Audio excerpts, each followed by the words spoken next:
Manam kadam yam pesem centam she de wadang den.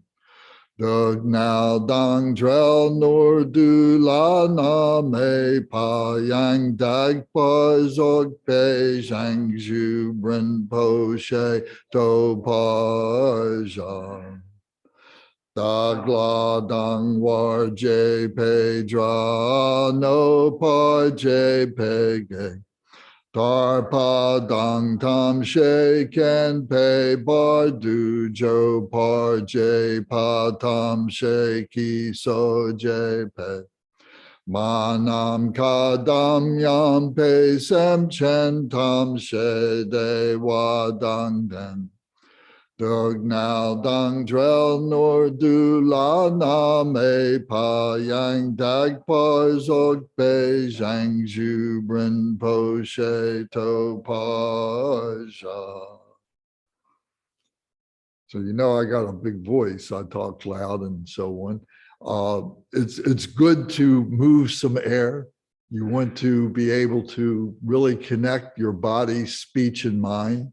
So by doing these prayers out loud and doing them with a conviction is really part of the practice. There will be a time when we begin doing the mantras, we begin doing the mantra very forcefully, each syllable very specifically and so on. But as we progress, it becomes a little bit more like bees hovering around their beehive, making that kind of a sound. So, but in this beginning part, we're really trying to focus. So we're really trying to use all the energy that we have with our physical body to connect with our intellectual body, to connect and open up our spiritual body. So we need to do that with conviction. So doing this out loud and with some degree of forcefulness is part of the practice. So now the action bodhicitta prayer. Thus, until I achieve enlightenment, I perform virtuous deeds with body, speech, and mind. Until death, I perform virtuous deeds with body, speech, and mind. From now until this time tomorrow, I perform virtuous deeds with body, speech, and mind. Deshe du sang ma ge gi bar du lu na gi sam ge wa la ko. Ma she bar du lu na gi sam ge wa la ko. Du de ring ne song te ni ma sang ta sam gi bar du lu na gi sam ge wa la ko. We take refuge in the kind root Lama and lineage Lamas. We take refuge in the deities of the Mandalas of the Yanams. We take refuge in all the exalted Buddhas. We take refuge in the perfect Dharma. We take refuge in the excellent order of the Sanghas. We take refuge in all the noble Dakas, Dakinis, and Dharma guardians, possessors of all the wisdom. Tibet. Zan sawa dangur par je pe pao dan lama dampa nam la kab su chi o. Yedam kil gorgi la sok nam la kab su chi o. Sangye chom den de nam la kab su chi o. Dam pe cho nam la kab su chi o. Pa pe ge dun nam la kab su chi o. Pa wo ka dro cho kyung song me song yes she gi chang dang dem pa nam la kab su chi o. Dren san sa wa dangur par je pe pal dan la ma dam pa nam la kab su chi o. Yedam kil gorgi la sok nam la kab su chi o. Sangye chom dende nam la kapsu chio. Dampe cho nam la kapsu chio. Pape ge dun nam la kapsu chio. Pawo kajo cho kyong song me song yeshe gi chang dang dempa nam la kapsu chio. Until I attain the heart of enlightenment, I take refuge in all the Buddhas. I take refuge in the Dharma, and likewise in the assembly of the Bodhisattvas. As the previous Buddhas embraced the enlightened mind and progressed on the Bodhisattva's path, I too, for the benefit of all sentient beings, give birth to bodhicitta and apply myself to accomplish the stages of the path.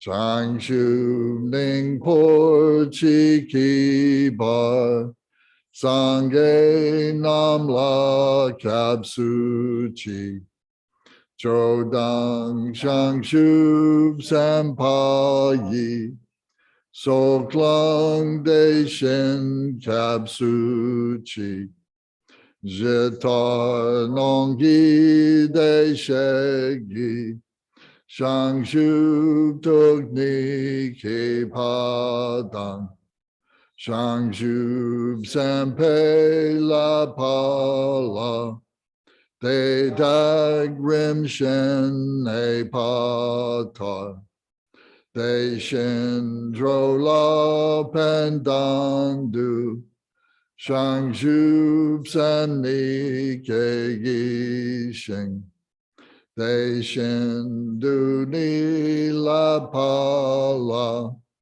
Rimpa Shin Du La Pa Ji Shangshu Ning Por Chi Ki Bar Sangye Nam La Kapsu Chi Chodang Shangshu Sampa Yi So Klung De Shin Kapsu Chi Jitar Nongi De Shegi Shangshu Tugni Ke Padang Shangshu Sampe La Pala Te Dag Rim Shin E Patar Te Shin Dro La Pendandu Shangshu Sani Ke Gishing Te Shin Du Ni La Pala Rimpa Shin Du La Pa Ji. In the Buddha, the Dharma, and Sangha most excellent, I take refuge until enlightenment is reached. By the merit of generosity and other good deeds, may I attain Buddhahood for the sake of all sentient beings. In the Buddha, the Dharma, and Sangha most excellent, I take refuge until enlightenment is reached. By the merit of generosity and other good deeds, may I attain Buddhahood for the sake of all sentient beings. Sangye Chodang Soki Chonam La Shangshu Badu Dagni Kapsu Chi Dagi Jin Soki Pe Sonamgi Drola Penshir Sangye Jupasho. Once again, please. Sangye Chodang Soki Chonam La Shangshu Badu Dagni Kapsu Chi Dagi Jin Soki Pe Sonamgi Drola Penshir Sangye Jupasho.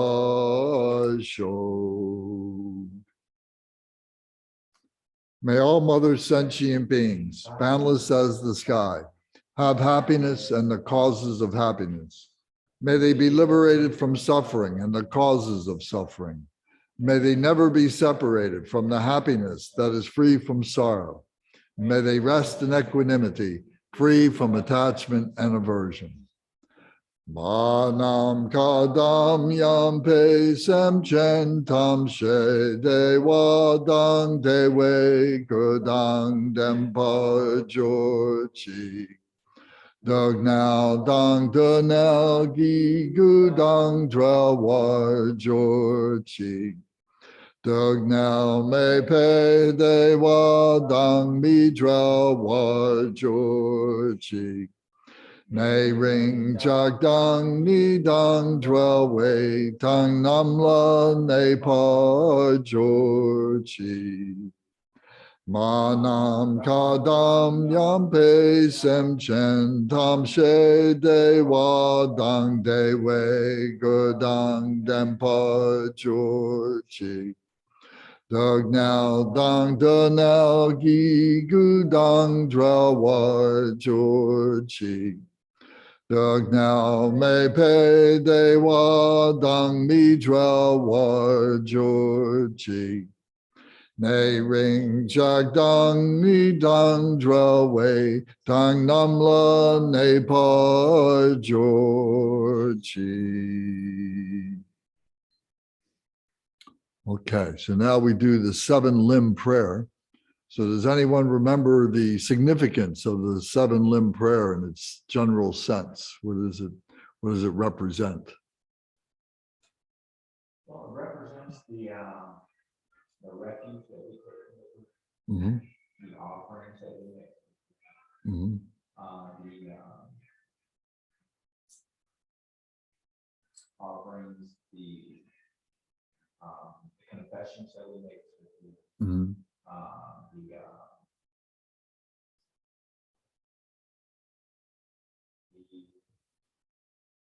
rejoicing that we make, Mm-hmm. the beseeching we make, Mm-hmm. and the prayers, the dedications that we make, The supplication. And then, the meditation. right, yes. So, yes, thank you. That was right, yes. And the 7 limbs can be found in the sadhana. Yes. So the 7 limbs is like a tree. It's a tree. So there's 7 branches, 7 limbs of the tree. And the sadhanas are hung on that tree. So in every one of the sadhana practices that we do, it has those 7 elements that are built into it. Sometimes it's very clearly identified, very clearly recognized. Sometimes it's kind of implied, or maybe it's just a word or a phrase that is bringing 1 or 2 of those elements together, something like that. But all the practices are hung on the 7-limb prayer. Okay, so we recite this in English. I bow down respectfully with my body, speech, and faithful mind to all Tathagatas in the 10 directions, those who have already reached the Tathagata state, those who are reaching it at present, and those Tathagatas still to come. Through the power of Samantabhadra's prayers, may all Buddhas manifest vividly in my mind. I prostrate to them, multiplying my body as many times as there are atoms of the earth. In each atom, I visualize as many Buddhas as there are atoms, surrounded by countless Bodhisattvas. Thus, all space is filled with Buddhas and Bodhisattvas. I praise all Buddhas through magnificent chanting, expressing the great ocean of their excellent qualities. To all Buddhas, I make offerings of various pure flowers, flower garlands, of music, anointing oils, magnificent light, and fragrant incense. I make offerings to them of fine garments, perfume, and potpourri, piled high as Mount Meru and arranged in the most beautiful way. I visualize the highest and most extensive offerings and offer them with great faith to all Buddhas. I prostrate to the Buddhas and make offerings to them, following the deeds of the great Bodhisattvas Samantabhadra. I confess to you, Buddhas, whatever negative actions I have committed due to the power of anger, desire, and ignorance. I rejoice in the merit of all the Buddhas in the 10 directions, of the great Bodhisattvas and Pratyeka Buddhas, those who have attained Arhatship, those who have entered the path to Arhatship, and all other beings. I request to all great protectors and Buddhas to turn the highest wheel of Dharma as the light dispelling the darkness of beings in the 10 directions and leading them gradually to the enlightened state. I supplicate those Buddhas intending to pass into parinirvana to live long for as many eons as there are atoms of the earth in order to benefit all beings. Whatever merit I have gathered through prostrations, offering, confession, rejoicing, beseeching, and praying for the sake of the enlightenment of all sentient beings, all this I dedicate. So this is a practice all by itself, really. So there might be a time when you are doing a meditation, doing your morning practice or afternoon practice, whatever, and you recite this out loud to yourself, and you pause and you contemplate each one of these sections and to understand and to connect with every one of those sections. And that might be your particular practice for that day. Now the short mandala offering. So the mandala offering, we are offering to the Buddhas and the Bodhisattvas. We're offering to the lamas, if the lamas were here, and so on. So this mandala offering is a very integral part of our being humble, of developing our humility and so on, that we're offering everything. So it says here in this first verse, it says, the ground is sprinkled with scented water and strewn with flowers. It is adorned with Meru, the supreme mountain, the 4 continents, and the sun and the moon. As a Buddha field, I offer it. May all sentient beings attain the happiness of the Buddha fields. So this is our goal, is to be able to offer this to the Buddhas and Bodhisattvas, so it's there for all beings, that they may recognize this themselves. Then the second verse says, to the lamas who possess the 3 kayas, I offer the outer, inner, and secret offerings. With my body, wealth, and all that is visible, please grant me the supreme realization, enlightenment. So to the lamas, to the Vajra master that would be sitting here when we do practices, when we take empowerments and so on like that, we're offering it to them so that they can carry on and offer it to all beings and so on. And then this third verse is a repeat of the 7-limb prayer. It says, whatever merit I've gathered through prostration, offering, confession, rejoicing, beseeching, and praying for the sake of the enlightenment of all sentient beings, all this I dedicate. So this is a summation of the 7-limb prayer. And then here is the Sanskrit mantra, Om Guru Ratna Mandala Puja Mega Samudra Saparana Samaye Ahung. So Om, the body, speech, and mind of the Guru, the great teacher, of the jewel, the great teacher who is a jewel, who has this mandala. We are part of that mandala. We are becoming part of his mandala. And so we're doing this practice, puja, we're doing this practice, and like a cloud, that covers all things. It's not a cloud that obscures, as a cloud that brings us all together, like in the protective sky.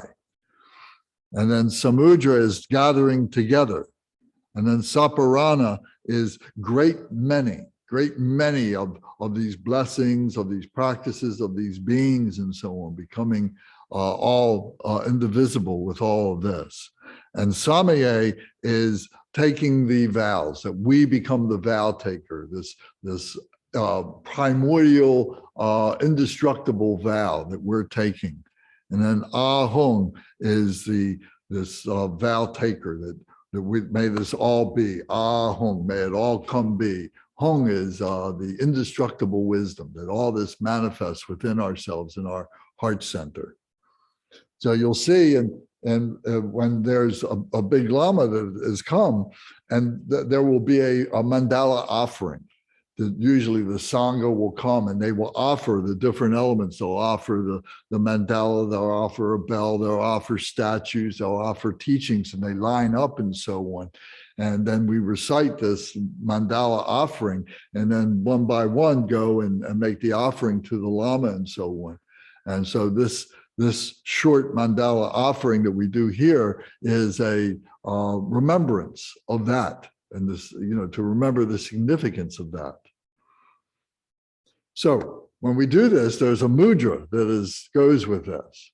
So we have time to talk about it. So we take both our hands, we can bring them together, and many different people do it different ways, but the way I do it is I keep my, yes, sir.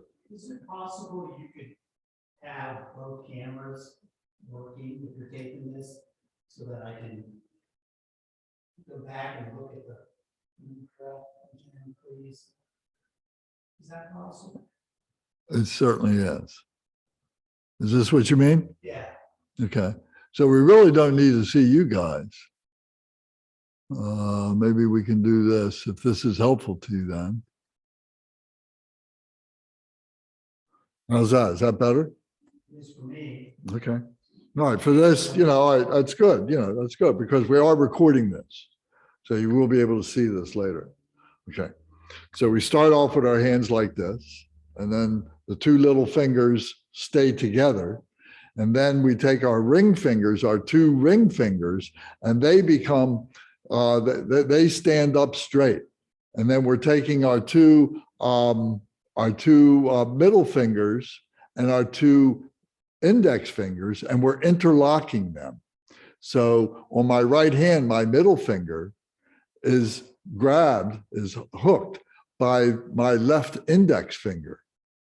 And then the left middle finger is hooked by the right index finger.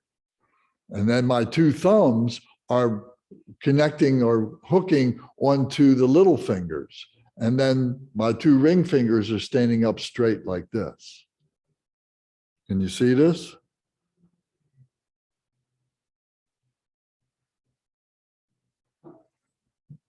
It takes a little practice.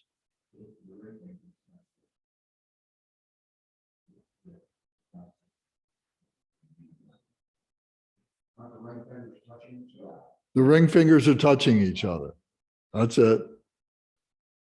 Yeah, that's it. I can't say no. Your ring fingers. That's it. I think you got it.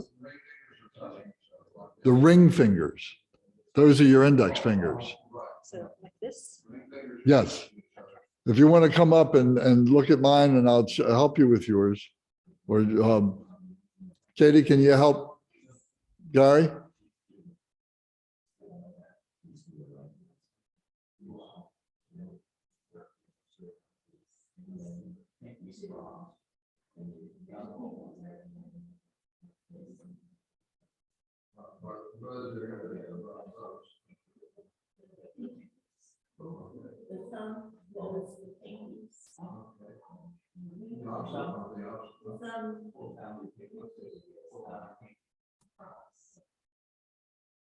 So the significance of this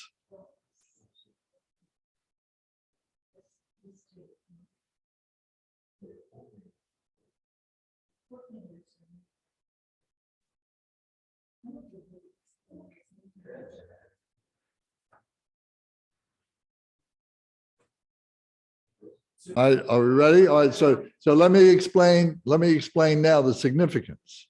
So the two ring fingers that are standing straight up is Mount Meru.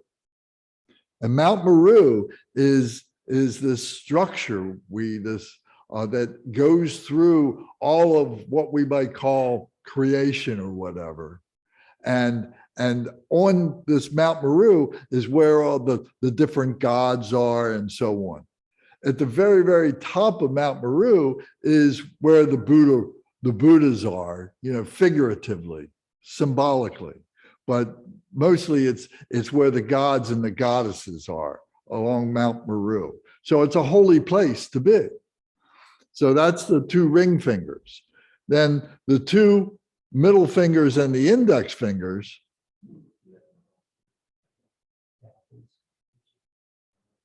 the two middle fingers and the and the index fingers are are two of the continents, and then the two little fingers and the thumbs are two more continents. There's 4 continents. So there's a continent so we are part of what's called Zambubipa is the name of our continent. That's one of the 4 continents. So I'm not going to go into the detail of that today, but nevertheless, so we're visualizing Mount Meru being surrounded by the 4 continents, which symbolizes, you could say, our solar system, which symbolizes the galaxy, which symbolizes creation. And then there's the sun and the moon. So it's the 4 continents and the sun and the moon. So that's what's being offered. We're offering everything material that is included in those 4 continents, the sun and the moon, and Mount Meru. So we hold this mudra, and then we say, the ground is sprinkled with scented water and strewn with flowers. It is adorned with Meru, the supreme mountain, the 4 continents, and the sun and moon. As a Buddha field, I offer it. May all sentient beings attain the happiness of the Buddha fields. To the lamas who possess the 3 kayas, I offer the outer, inner, and secret offerings with my body, wealth, and all that is visible. Please grant me the supreme realization, enlightenment. Whatever merit I have gathered through prostrations, offerings, confession, rejoicing, beseeching, and praying, for the sake of the enlightenment of all sentient beings, all this I dedicate. Om, Guru, Ratna, Mandala, Puja, Mega, Samudra, Saparana, Sameye, Ahom. So then we had time, we could go and recite this in Tibetan. It's not essential to do it in Tibetan at this point, but if the Lama were here, we would want to do it in Tibetan as well, out of respect for him. Okay, any questions about the Mandala offering mudra then? Okay. Okay, so now we go to the next page, which is the supplication to Lord Jignan Sumgun. So does everybody know who Lord Jignan Sumgun is? Anybody have a question about that? Gary, you know? Right. Okay. Grant? Okay, very good. Okay. So so we recite, so here we're taking the Refuge Mudra, we're holding our hands and holding the 3 jewels of our heart when we recite this. Yes. The Lord title, is that given always to the person who started the lineage? Not necessarily. It's just a honorific kind of a title. You know, it's not in the West, in the Western sense, we might say the Lord, you know, but we would also say the landlord or something like that. So it's more, you know, it's more an honorific title to say this is someone who has great position in our lives. Okay, so we recite in English, we say, unequaled refuge, ornament of the world, your fame pervades the 3,000 worlds. You are the victor Vajradhara without a doubt. I bow at the feet of the Father Jignan Sumgun. Continually, I think of no one but you. Compassionate one, grant your blessings. Dispel the darkness that surrounds my heart. Please bless me so that I can realize the unelaborated nature of mine. And in Tibet, Kyab Dren Gi Do Me Zam Ling Gen Drag Pe Tong Song Yong La Kya So Me Gawa Do Je Chang Pa Jig Ten Gong Pe Shala Du Tak Tu Sam Gyu Kyo Le Me Jin Ji Lob Shik Tok Je Chen Nyengi Mon Pa Sel Ne Kang Sam Jojo Du Topar Genji Lo. Please turn the wheel of the Dharma of the two vehicles and their combination according to the disposition and likewise the mental capacities of sentient beings. Sam Chen Nam Gi Sampadang Lo Yi Je Dak Ji Ta Wa Che Chung Tong Mok Te Pa Yi Joki Kor Lo Kor Du So. Okay. Anybody have any questions then about this page or these prayers or any of the other prayers? Okay. All right, so now we go to the Medicine Buddha booklet that we put together. And the difference of this booklet compared to the prayer that is, or to the sadhana that's in the Deity Yoga is in this booklet, we've included the 7 Sugatas. So, but otherwise it's the same exact practice. So here I've got some cards, if anybody wants these, that have pictures, bigger pictures of the 7 Sugatas. So if you'd like that, when we get to it, on the cover, you can see that here is a picture of Medicine Buddha surrounded by the 7 Sugatas, but it's not clear who each one is. We can't see their hand positions, their mudras, or their colors very well. But in this picture over here, we can see the colors in the hands a little bit better. So I have copies for anybody who wants them. So here is the practice text of Medicine Buddha. In Tibetan, his name is Sangye Menla, and in Sanskrit, it is Vaishya Guru. Vaishya Guru. Vaishya Guru. Vaishya Guru. By Vaishya Guru. So this is including the visualization and names of the 7 Sugatas and the aspiration vows from Medicine Buddha. So the main parts of this practice and most other practices, because it follows a particular format that we talked about with the 7-branch prayer. So it begins with refuge and bodhicitta. So we're taking refuge in bodhicitta in that. That's the first part. Then the second part is the visualization of the deity. So we go through that. We look at the image. We are constructing the image of the deity in our minds, and so that that particular deity ultimately comes into our heart center, and we transform into that deity during the completion stage. So the visualization is like the generation stage. This is the first stage that we're generating the image, the form of the deity. Then comes, once we've done that, we've stabilized that visualization. Now we're making offerings to the deity. So if we go to page, you look at page 5 in the booklet, you see is this image of the 7 Sugatas, but above it, you see are the offerings that we're making to the 7 Sugatas. So that's the next part. After that, then go to the next page is the praise.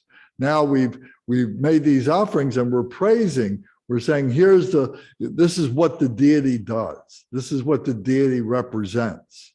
And we're calling this out so that we can recognize this within ourselves so that we can become the deity. Our goal is to transform into deity. So the praise is saying, here's the functionality of the deity. Then the next part after that is the recitation of the mantra and giving the meaning. So first is the meaning part. So on page 7, why we are doing this for the benefit of other beings, and especially the ones who are the focus of my attention. So maybe it's family members, maybe it's friends, maybe it's people that we know that are suffering, in the neighborhood, or maybe clear across the world, in Kiev or wherever, people that are suffering from war, suffering from famines, suffering from disease, and so on. So for Medicine Buddha, we're visualizing all these beings and so on. So sometimes, you'll meet people, you'll have friends or whatever that are sick, and you may offer to do dedications of this practice for them, to have them in your mind, along with other beings. It doesn't have to be exclusively for them. It's better to do it with all beings, but you can keep them in your mind.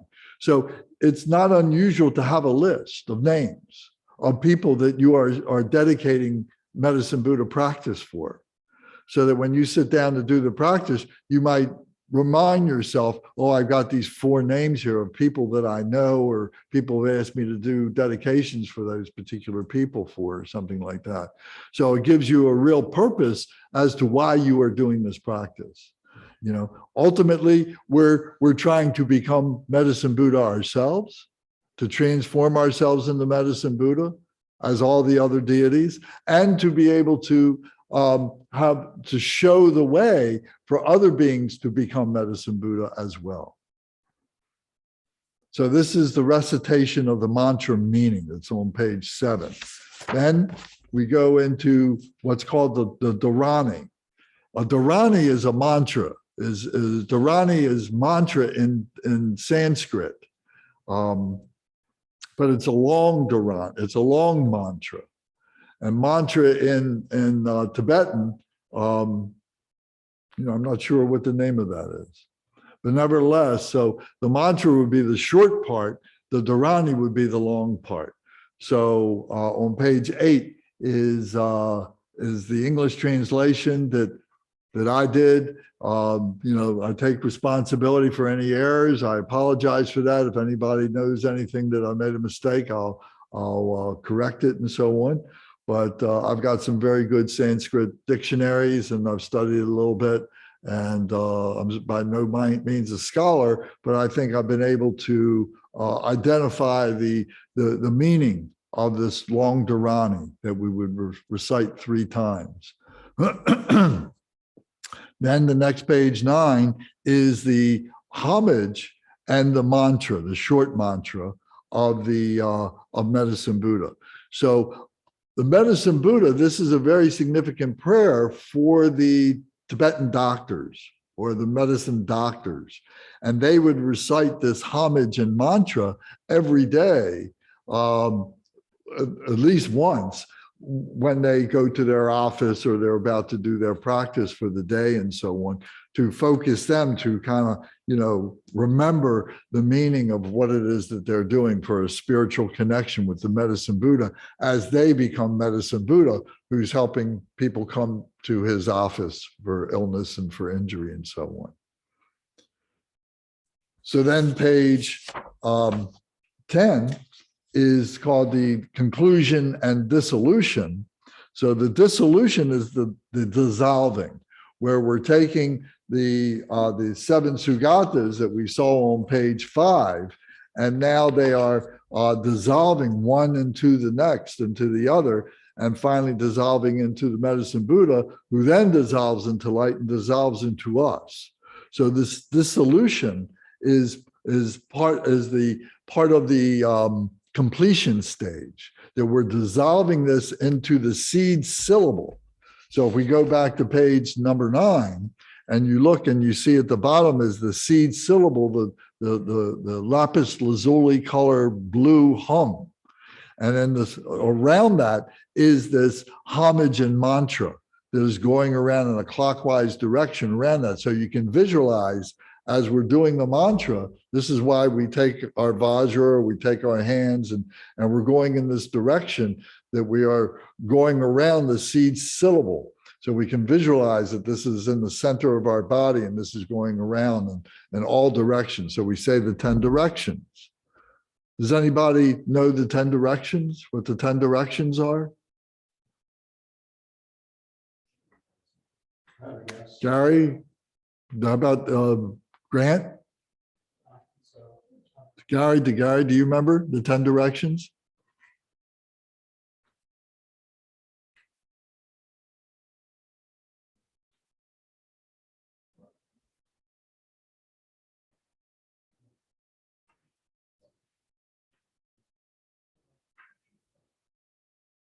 Okay,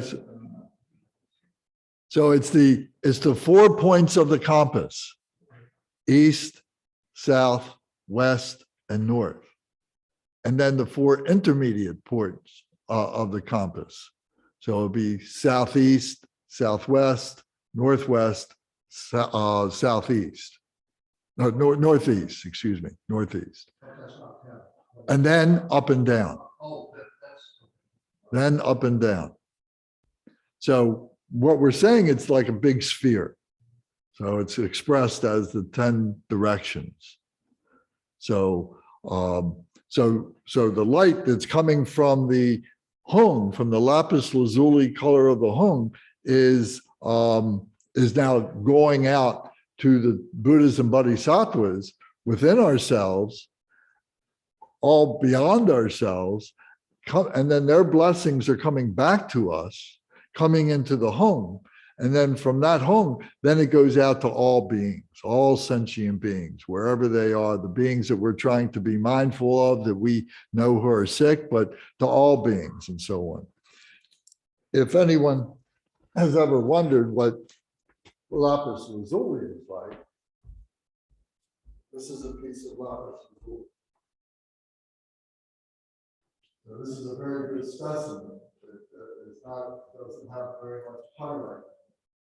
And it's got like a little bit of an eye.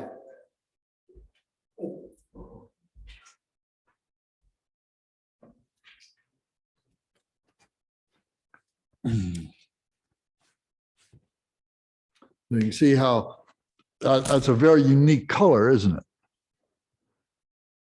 It's not a navy blue. It's not a royal blue. You know, it's a very beautiful color. Lapis lazuli. So in many of the medicines, it is ground and is included in the medicines, precious medicine pills. And gold might be in those pills, silver might be in those pills, and other precious metals and minerals will be ground in those pills and so on, that the amchi, that the Tibetan doctors would prescribe for someone. Yes, sir. So I'm still a little confused on the Sugatas. These are distinct beings from Medicine Buddha, or do they only exist as part of Medicine Buddha? And also, do other deities have these Sugatas that stack on the main? Yes. Yes, they're part of the family of the Medicine Buddha. So the Medicine Buddha, you know, as we've talked about, you know, is able to accomplish the healing. The Medicine Buddha is the Buddha of healing. So he's able to accomplish the healing through the activities of those 7 Sugatas, which each is rooted in meditation. So let me come back to that. We'll go into that in a little bit more detail in just a minute. Okay. So I wanted to give you a context of what the sadhana is. So we were talking about the dissolution was the dissolving of the deities of the 7 Sugatas. And then we do the meditation. So the meditation now is the dissolving of these, and then the dissolving of the hung syllable. If you look at page 9 again, and you look at the hung syllable at the bottom, that is called a stacked syllable, hung, H-U-N-G, and in Sanskrit, it would be hum, H-U-M. but the meaning is the same. It is the indestructible wisdom. So at the very bottom, that little hook at the very bottom of that syllable is called a shabkyu. And that gives the U name, U, the hung, H-U, H-U-M, U is the shabkyu. Then the next syllable above that is a ah, and and then the one above that is called the ha. So without having a suitable way of being able to explain it to you, so you can see the roof of the ha. You see the head of the ha. So the ha is the root, and then that ah gives it ha, hong, and gives it its quality of being very, very powerful. So the shabkyu dissolves into the ah dissolves into the ha dissolves into the roof of the ha, or the head of the ha.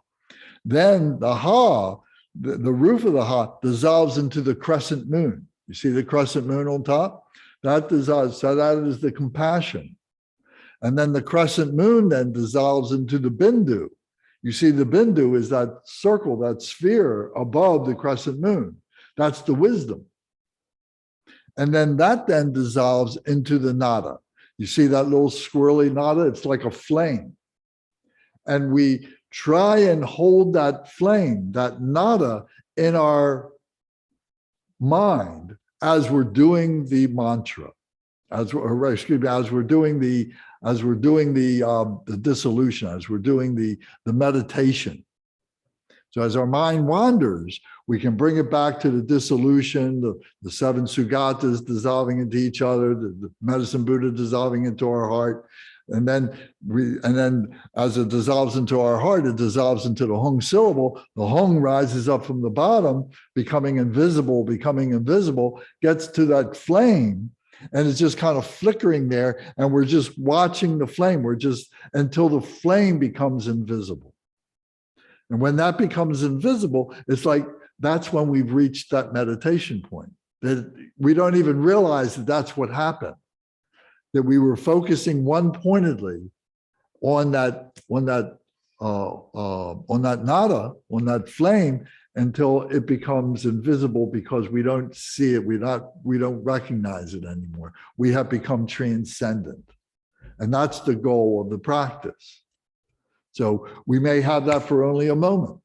We may have it for several moments. We may have it for a moment, lose it, and then we want to go back to it. So we go back and we go through the dissolution again in our mind. We're contemplating that. And then we go through the whole process again to get back to that nada until it becomes invisible again. And the more that we do that, the more that we become stable with the practice. So you can look at it in two ways. In the beginning, we're looking at it as a vertical kind of a progression. That vertically we're going until we dissolve into the emptiness, until we dissolve into the shunyata. Shunyata is the Sanskrit word for emptiness. We dissolve in that like a vertical way. But the more that we do that, the more it gets breadth, the more it gets horizontal. So it gets more stable like this. In the beginning, it's very, very tight, very, a vertical progression. Then it starts to get wide. The more that we do it, the more that we do the practice over the course of years. So each practice contributes to this. Every different practice that we do, whether it's Shenreze, whether it's Tara, whether it's Vajrasattva, whatever, it all is leading to the same place. It all leads to the same place, to the Mahamudra. It all leads to the indescribable mind, to that Dharma Dhatu mind that we all have within ourselves. And we have to be able to focus, to be able to turn all the stuff off around us so that all that's left is the Dharmakaya. And then we have that experience that is beyond being able to explain to ourselves or to anyone else. It becomes, though, an experience. Yes, sir. I cannot visualize while I'm also reading that sadhana or something. I mean, I just, Well, of course not. But, that's why we do this over and over again. And it takes time. And slowly, if you're really committed to this, you'll memorize this. and then eventually we actually visualize while you're. Of course. saying the word, okay. Yeah. Yes. When I'm doing it on my own, I will read through it and then stop and take time to visualize it and go over it more than once sometimes. And when I'm doing a sadhana, repeatedly over time, that helps with visualization. Going through it many times. Okay. You do it after. Yeah, so I would read it and then maybe go back and look over it even, and then work on the visualization. Yeah. Very good. Thank you. It's really important to me. I expect everybody to find a very quiet, uninterrupted place to read. Sometimes that can be hard. But I try to do that. I find a place where I'm sure I'm not disturbed. Yep. Whether you come to a place like this, or you have a place in your home, a special place there, or you go out to the park someplace and maybe you can do it at the park sometimes, That's what I've been more than anything. Yeah. And try and have ample time, how much time you're going to do this and so on. And yeah, it's a practice. So what does a practice means? It's something that it's kind of like a trial and error. Let me try it this way. Let me experiment. Let me try and do this. And you make mistakes and it doesn't work for you like you want and everything. But over the trial and error period, you'll be able to see what works for you. And that's a good thing. That's what you're doing. You're developing your practice, your way. This is a basis from which to start. But it doesn't have to be all this word for word. It can be, if you're experienced, you may go right to the meditation part. You may go right to the mantra part, and then the meditation part. Whatever you're stable in, is good. But in the beginning, you should go through it methodically and do it properly like this.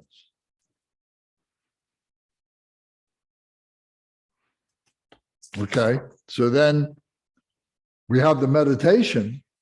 Then after the meditation, if we set a timer or something like that, or we, when we feel that we've come out of it, I like to set a timer.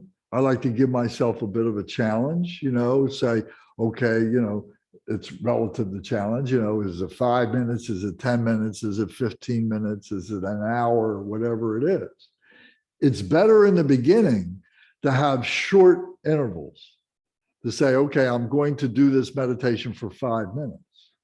You do the 5 minutes and maybe you have a timer, the timer goes off, then you take a drink of water, you collect yourself, you move around a little bit, you come back, you do another 5 minutes. And the timer goes off again. And then you have another little break and you come back and you do another 5 minutes. So by taking those little breaks, it enhances the time that you can go right to the meditation part. And you're not thinking, if you say, I'm going to sit here for 15 minutes, then you're sitting here in the beginning and you think, oh my goodness, I got to do this for 15 minutes. Oh, my leg feels this bad and everything. And you go through all these contortions about what you're doing and everything. Am I doing it right? Am I doing it right? And then it becomes, oh, now my leg's falling asleep and so on. But if you do it in those short segments, you're taking a break between each one and you're kind of conditioning your body. You're getting your body, you're getting your attention right and so on. So you're developing what works for you. And then you become successful with that. And then you say, oh, well, maybe I can do it in 10-minute increments or 15-minute increments. And sometimes the meditation happens in the last 2 minutes of whatever time you've prescribed for yourself. Say you decide to do 15 minutes. So you're going through all these, machinations to make this work for yourself. But then in the last 2 minutes is where all of a sudden you have that moment of clarity. You have that moment of experience. You have that moment of letting go. All the other time you were thinking about this, that, and the other thing. But then those last 2 minutes, you have that moment where it comes together. And that's a success. That's really great. And then you come back the next time and maybe you can stretch that out and you can make that a little bit longer or something. But this is a lifestyle. You know, we incorporate this in our lifestyle, and it's not something that becomes successful, you know, the first week or the first year. It takes years to really get this. It takes lifetimes to get to where you are now. And it takes us lifetimes to get to where it is that is our goal, to become as Buddha. But we have that potential within ourselves. And what we're doing is being able to liberate ourselves from all the things that are keeping us from that, all the attachments, all the aversions. So once we accomplish that, yes. So most people that get on yoga, do they do that every single day, or do they just do this like once every week, or do other meditations the other days, or what's typical? Typical is to focus on one thing at a time and say, okay, for the next month, the next 30 days or something, I'm going to do this practice every day. That's where you get benefit.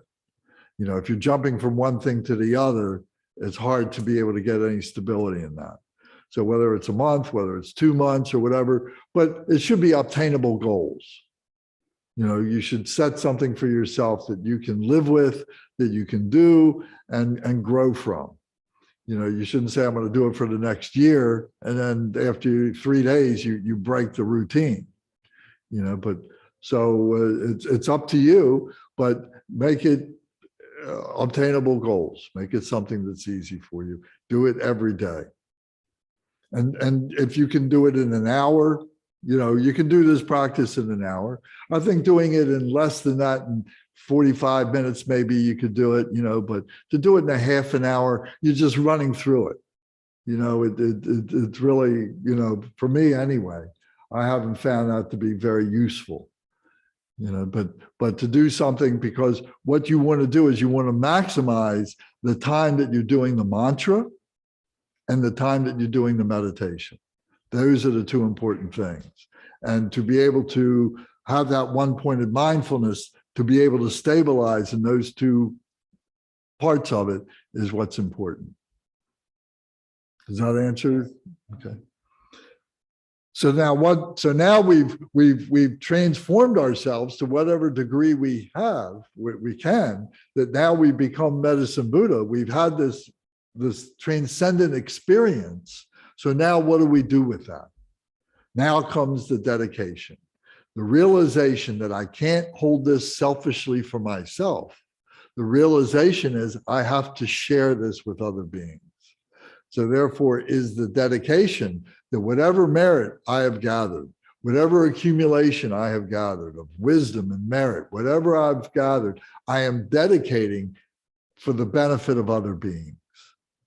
So that's the dedication part. That's a very, very, very important part of every practice, that we're doing that for the benefit of others and not selfishly holding on.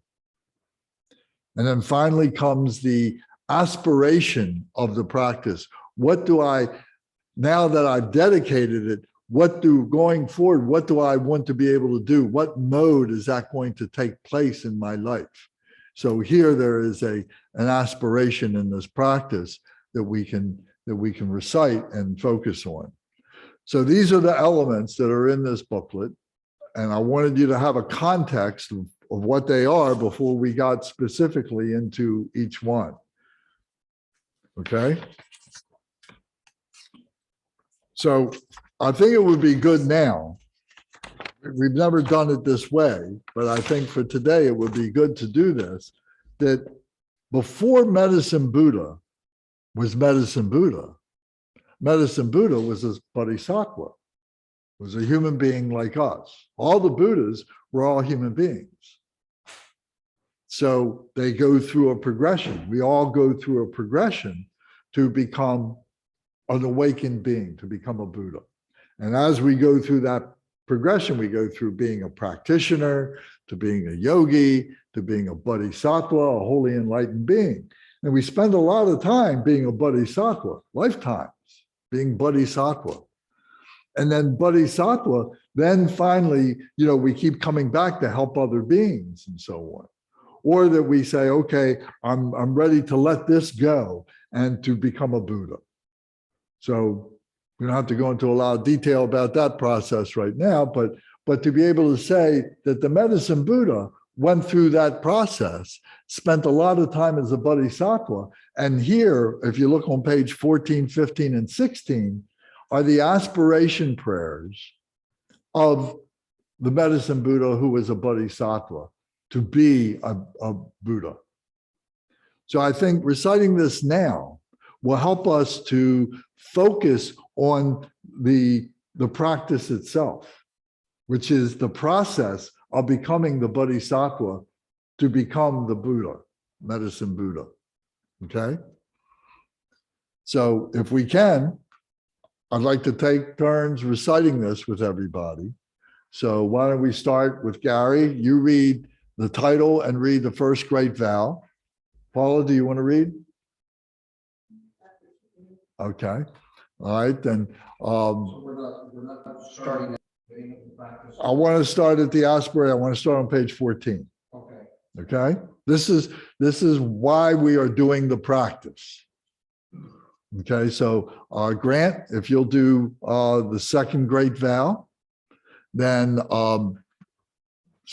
Katie, if you'll do the third great vow, and then Tom, you do the fourth great vow, and then Curtis, you do the fifth great vow, and then we'll go back to Gary at the sixth and continue on in that progression. And I'll just stay out of it and let everybody have a chance to recite this at least once or maybe twice to be able to recite these 12 aspiration vows of the Bodhisattva to become the Buddha. So this will be very good, not only for medicine Buddha, but for all the other practices that we do. Okay?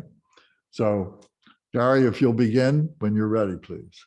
Aspiration vows of medicine Buddha when he was cultivating the Bodhisattva path. First great vow.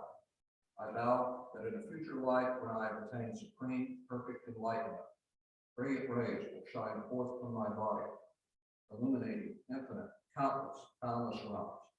This body will be adorned with the 32 marks of greatness and 80 auspicious characteristics. Furthermore, I will enable all sentient beings to become just like me.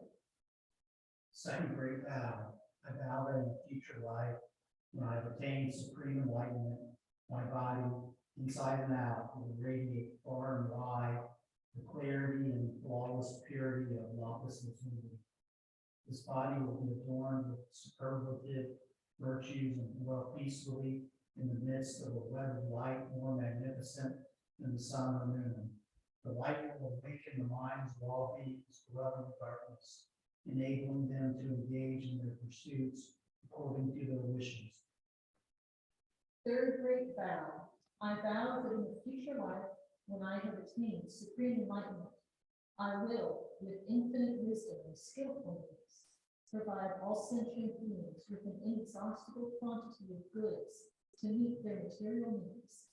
They will never want for anything. Fourth great vow.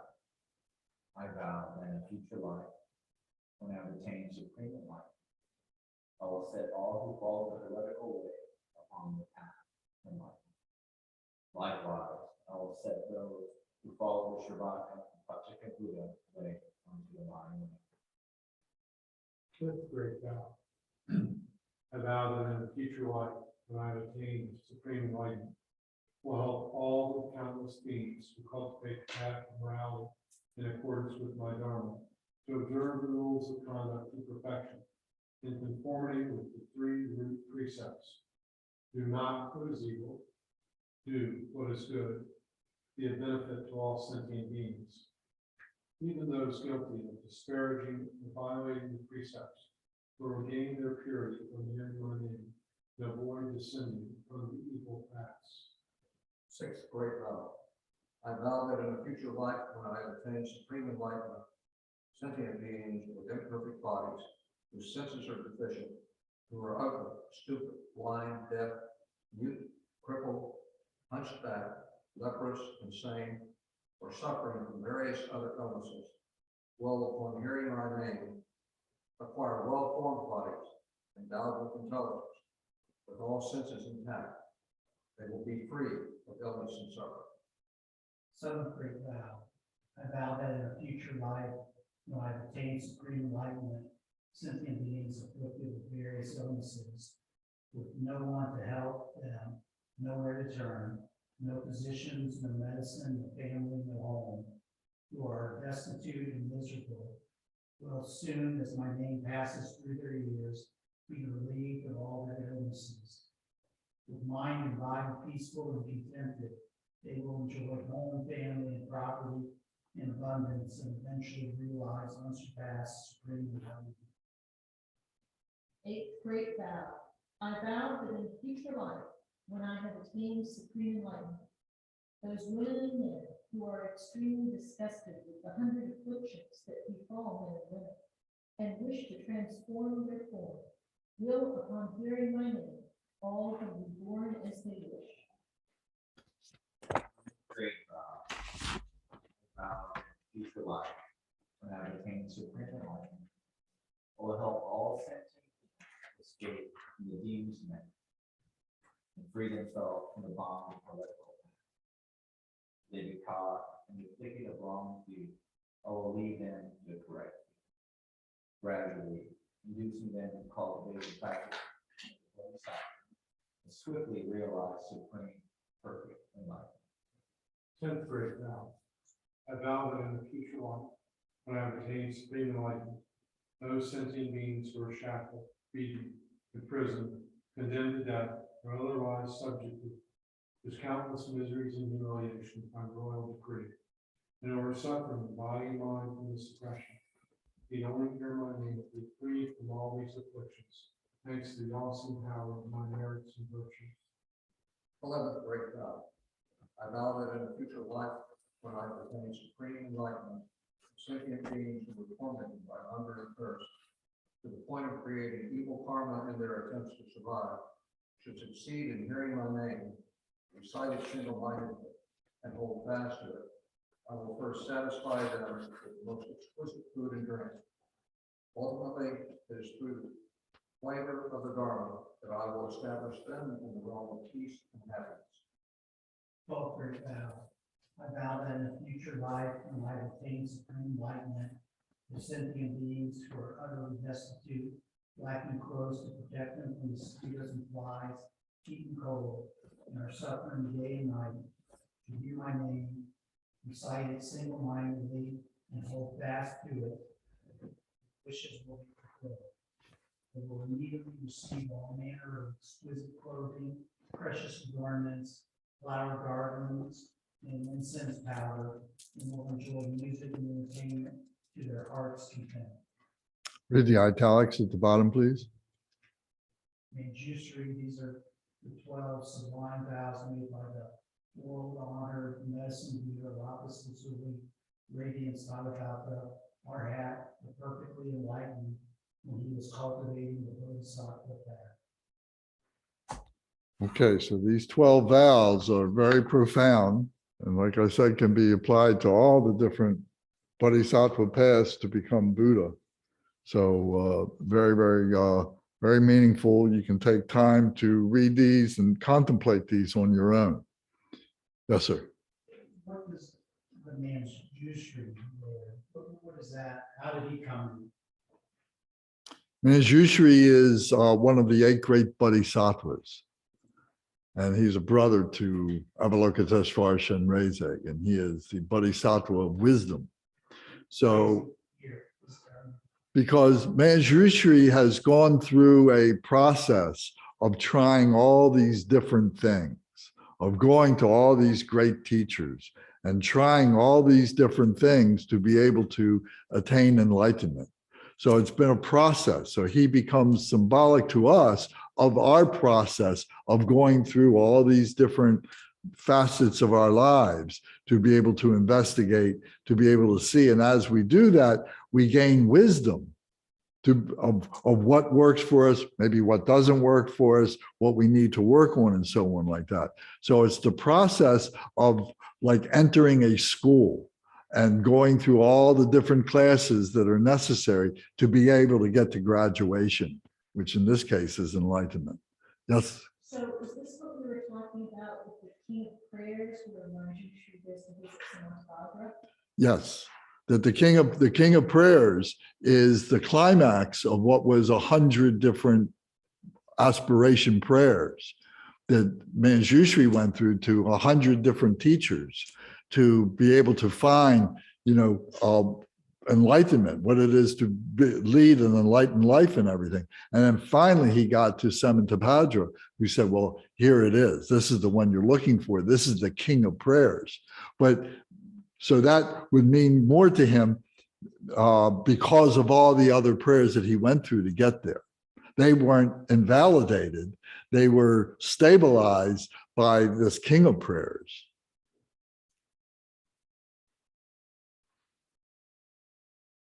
Okay. So we're going to talk about, the 8 great bodhisattvas at some point. That's been a great discussion that I would like to share with everybody, to talk about the 8 great bodhisattvas and to talk about the 5 Buddha families at great length. So at some point we'll get to that. But first we need to, get a practice together and be able to ground ourselves with that and to kind of grow from that. I think that's what everybody wants, is to be able to have a practice, to be able to do a practice. And from that, we grow. If we know one Buddha, we know all the Buddhas. Their essence is all the same. It's all bodhicitta, the holy enlightened mind. So one Buddha can teach us that. One Buddha can show us that. And then we find, oh, well, this works in all the other situations. Because all the Buddhas, the differences of the Buddhas are their enlightened activities in the way in which they are doing something for the benefit of beings. Compassion, healing, fearlessness, purification, different modes of actualizing their enlightenment. Okay. Any other points, questions? I think what we should do, does anybody need to take a short break? Yes. Okay. I'm going to pause this then and we'll come back in Okay, so we'll begin on page 3 just with the images of the Buddha and the hand mudras of each. So here we see Medicine Buddha, and in his left hand, he's holding the mendicant's bowl, the bowl that is filled with Dharma elixir. So the Dharma will cure many, many, many of our illnesses, that are psychosomatic illnesses that have developed into aches and pains and accidents that we've taken on because we weren't paying attention to things and so on like that. So the Dharma elixir is there to clear our mind. So if we're following the Dharma, we have a much better opportunity to remain healthy, is what that means. For those things that require more stronger medicine, in his right hand, he's holding the stem of the Myoballum tree. So the Myoballum tree, you can see he's holding that hand, and you can see that there's this flower, this fruit that is from that stem in his right hand, which is kind of like the medicine that cures all things, all illnesses that can't be cured by just the Dharma itself. Sometimes we need some natural help. Sometimes we need some medicine to help us when we break a bone or to overcome some particular illness or something like that. So Medicine Buddha has the Dharma and also has the medicine that he knows how to prescribe for people's illnesses to help them to heal. Okay, so that's Medicine Buddha. Then we look at the 7 Sugatas on page 5. So I've also got this card here for anybody who wants it. I've got a couple different versions, a couple copies of this, which show the body colors and the hand positions of the 7 Sugatas. So if you like this, you can have this. I've got several copies of this, so I think enough for everybody who might want one. So, so if we looked at Medicine Buddha, we just explained, who is at the bottom of this on page 5. And then directly above him, if you look over on page 4, then we see on the crown of the healing master of lapis lazuli radiance, which is an epithet for Medicine Buddha, is the Tathagata, king of clear knowing. So he is bright red in color, and he has his right hand is in the giving mudra, the boons mudra, giving, and his left hand is in the meditative equipoise. So he is the king of clear knowing. So what that means is through his meditation, he knows what medicine to dispense, what is necessary to help bring the healing about for beings and so on. So the right hand is the giving is significant. What comes in is on the left side. What goes out is on the right side. So the fact that it's his right hand at his right knee is the giving of what is necessary for the healing that is being brought to bear, being brought together through the mindfulness of the meditation, okay, which is the left hand. Then on the crown of King of Clear Knowing is the Tathagata Melodious Ocean of Dharma Proclaimed, who has a light red body and whose both hands are in the mudra of meditative equipoise. So with this is the mudra of teaching. The left hand is facing your heart, and the right hand is facing the left hand. It's going out. So the teaching is coming in, teaching is going out. Our thumb and forefinger are interlocked with each other. This is wisdom and compassion are interlocked with the left and right. And we're taking these and we're bringing those together. And so this becomes the mudra of teaching. So you can see my hand here like that. That's the mudra of teaching. So this is the melodious ocean of Dharma proclaimed. So this is the teaching of the Dharma, the melodious ocean, the teachings, giving out the teachings and so on, of Dharma proclaimed is the Tathagata's. So we see that. So he's got he's got a pale red color. So he's a pale red. So the dark red would be very powerful. The pale red would be important, but it's an action. It's an action color. Red is an action color. So, and then the next one is supreme glory free from sorrow. So supreme glory free from sorrow, the Tathagata is whose body is light red and whose both hands are in the mudra of meditative equipoise. So the left hand is in the meditative position, palm up, and the right hand is on the left hand palm like that, and the thumbs are touching 4 inches below the navel. And our shoulders are back, our back is straight, so we're in an elegant position like this. This is the classic meditation position. So when we are in meditation, we are free from sorrow. If we are doing the meditation right, we're not having discursive thoughts, we're not having confusion, we're not having emotions or something like that. So we are supreme glory, free from sorrow. So that's what that represents, is with this mudra like that. Then the next one is the Tathagata stainless excellent gold, whose body is golden color and whose both hands are in the mudra of expounding the Dharma. So what this means is gold color is untarnishable. It's always pure. It's always good. It can't be contaminated. It is always there. And so we start off with this this is the Dharma proclaimed, the Mudra of expounding the Dharma. So now we take the teaching Dharma, the Mudra of that, as we did before, but now we open it up, and now it becomes teaching the practice. This is teaching the practice. So your two hands are joined at the wrist like this, and the two hands are like 45-degree angles separated from each other like this.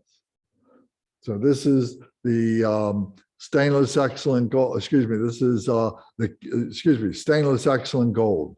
So the stainless excellent gold is this teaching of doing the practice. The practice is like gold.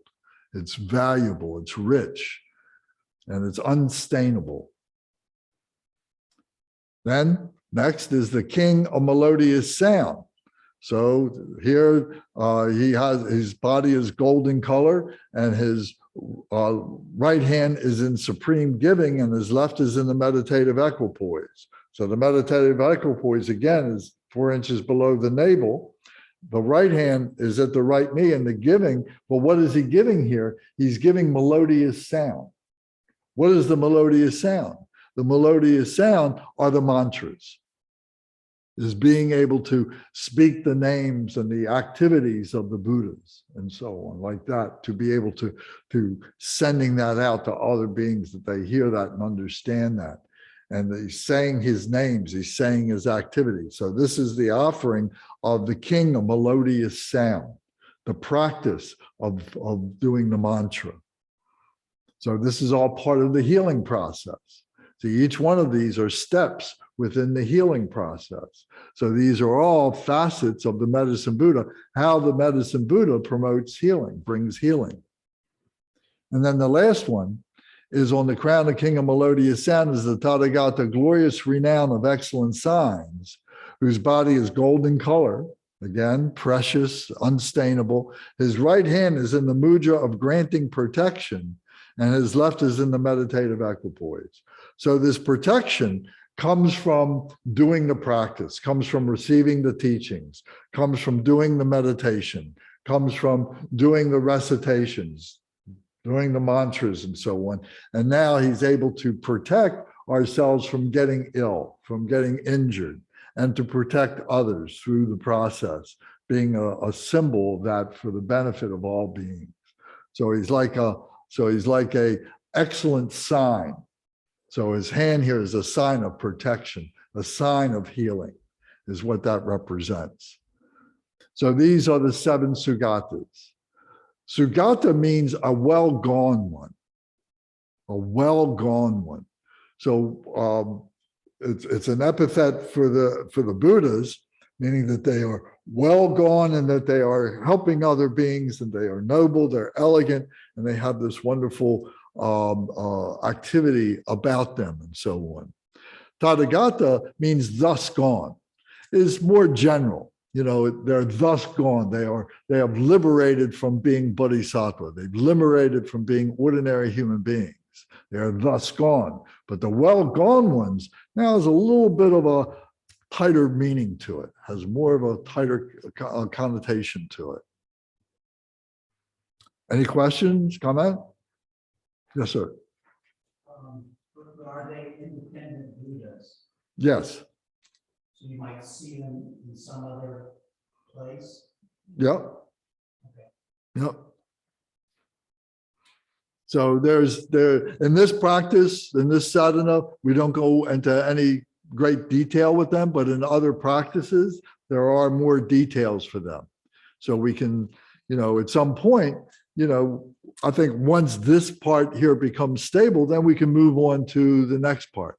But I think it would be wise to keep it as simple as we've got it here, and then grow into the next part.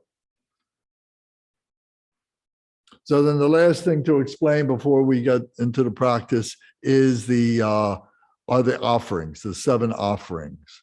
So these offerings, as you can see on page 5, are these bowls, these offering bowls, and these coincide with the offerings that we have on the altar over here. So starting from left to right on the altar, as we see it here, the offerings are argam, which is drinking water. So our hands are in the mudra of like a pitcher of water. So our ring and our forefinger and thumbs come together like that. We're holding that, it's like a pot. And then our three fingers here are like the spout of the pot that's pouring water out like that. So this is drinking water. So the analogy or the visualization here is that the Bodhisattvas, the Buddhas, are guests within ourselves. And just like guests that come to our house, the first thing when they arrive is we offer them something to drink. So then the second thing is washing water. So this is called padyam. So now we're taking our thumb and forefinger like this, but we're taking our three fingers and we're kind of overlapping them like this and scooping up the water out of a bowl to wash our feet, to wash our hands, to wash our face. So in India, we would have been walking miles maybe along unpaved, dirty roads and so on. So to refresh ourselves. So we're offering this to the Buddhas and Bodhisattvas to refresh themselves in this way. So then the next one is Pushpalm. So Pushpalm are flowers. So we're taking the flowers and the flowers are opening, the petals are opening. So this is Pushpalm. So whenever you offer flowers to someone, you have a smile on your face, and the person that you're offering the flowers to, they have a smile on their face. So it's a wonderful gesture of offering. Then the next one is Dupalm. Dupalm is incense. So our fingers up like this. So we hold our hands together like this, and our fingers are up like this. And this is incense, which is purifying the atmosphere. And usually, this would be done at the doorway going into a home or in a shrine, or be here in the center of the shrine room, to purify, to evil spirits, negativity will be dispersed through the aroma of the burning incense. So that's Dupalm. And then the next one is Alokam. Alokam would be light. So whether it's a butter lamp or it's a candle light or it's a electric light, whatever, our thumb is the flame, and our fingers coming together like this at the knuckle of the thumb represents the body of the lamp. And then our thumb is the flame. So this is Alokam. And then the next one is Gandhe. Gandhe is perfume or scented water. So here our ring and, our forefinger and thumb are like the bottle, and then our three fingers up like this is like the aroma of the scented water that is dispersing. And we put that on. We take the perfume, we put it on, and it evaporates. And as it evaporates, it's got a cooling effect, and it has a nice scent that it leaves behind. So this is a wonderful thing to have. So again, back in the times of India, this would have been very refreshing for guests who are coming from miles away. And then the next one is Nuiteya. Nuiteya is food. So we bring our hands together like this, and we're offering like a tray or a plate of food like this. So this is Nuiteya, like this, that we're offering food. And then finally is Shapta. Shapta, we take our hands like this. So our three fingers or two fingers, however you wish to do it, we've got our thumb and little finger together, and this is playing a drum. So this represents a musical instrument. This is rejoicing. Now we're all together. We just had a nice meal. You've had some gifts and everything. Now it's time to rejoice, to sing, to dance, to chant, whatever, to have a little bit of a entertainment, to enjoy ourselves. So this is Shapta. And then if we don't have instruments, we would just do this. If we have instruments, we would be ringing the bell, sounding the drum, playing different instruments. We have different kinds of horns and so on like that. So this would be the rejoicing that we do for the offerings. So when we do the bell and the dorje is held in the right hand at the heart like this, and then the bell is in the left hand, and Bell is the feminine, principle of wisdom, and the Dorje is the masculine principle of skillful means, of method. So the two coming together brings enlightenment. If we have wisdom without the means to be able to activate it, the wisdom doesn't do anything. If we have skillful means but no wisdom to guide it, that doesn't do anything. But if we got the two together, it brings enlightenment. So those are the offerings. So any other questions before we get on to doing the practice? Okay.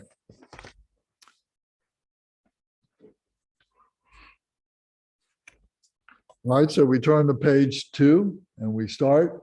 So we will recite the English and the Tibetan. So we'll do where it's indicated as 3 times, we'll recite the English twice and the Tibetan once and continue on through this. So we'll begin. In the Buddha, Dharma, and Sangha, I take refuge respectfully through my 3 doors. I cultivate the mind to establish in the unsurpassed enlightenment all suffering sentient beings who have been my mothers. In the Buddha, Dharma, and Sangha, I take refuge respectfully through my 3 doors. I cultivate the mind to establish in the unsurpassed enlightenment all suffering sentient beings who have been my mothers. Sangye chodang so cho ke dun la go sum gu pek tak tu kap su chi dog now na we ma gyu dro wa nam la me go pang go chi sam ge do. In front and above myself is a lion throne, upon which rests a lotus, sun, and moon disk seat, on which sits the medicine Buddha, blue in color like the Vayadora jewel. In his right hand, he holds the medicine tree, and in the left, a bowl filled with nectar. In Nirmanakaya form, he radiates the light of the major and minor marks. He is surrounded by the lamas, yidams, and 7 Sugatas, with as many Buddhas and Bodhisattvas as the number of dust particles in the sunlight. They radiate light in all directions from their 3 special places, inviting the wisdom beings who dissolve into the Samaya beings. They are the embodiment of wisdom, compassion, power, and activities to dispel the sicknesses of all sentient beings. Rangdung Sentri Pema Ni De Tang Sangye Men La Bedur Ya Yido Jagye Men Shing Yom Pa Lung Zezin Zempe Wo Cho Tuku Cha Lu Chen Lama Yidam De Shek Dun La So Sangye Chang San Nizer Duk Ta Tri Ne Som Le Ni Wo Zer Jo Kun Jo Yeshe Sempa Chang Drang Ten La Ten Kun Gang Jo Wei Ne Nam Jom Pe Chi Ken Se Nu Tu Trin Le Dag Ni Chen. Now we visualize the 7 Sugatas. The healing master of lapis lazuli radiance is sitting on the crown of my head. On the crown of the healing master of lapis lazuli radiance is the Tathagata, king of clear knowing, whose body is red in color. His right hand is in the mudra of supreme giving, and his left is in the meditative equipoise. On the crown of king of clear knowing is the Tathagata, melodious ocean of Dharma proclaimed, whose body is pale red in color, and whose both hands are in the mudra of expounding the Dharma. On the crown of melodious ocean of Dharma proclaimed is the Tathagata, supreme glory free from sorrow, whose body is light red in color, and whose both hands are in the mudra of meditative equipoise. On the crown of supreme glory free from sorrow is the Tathagata stainless excellent gold, whose body is golden color and whose both hands are in the mudra of expounding the Dharma.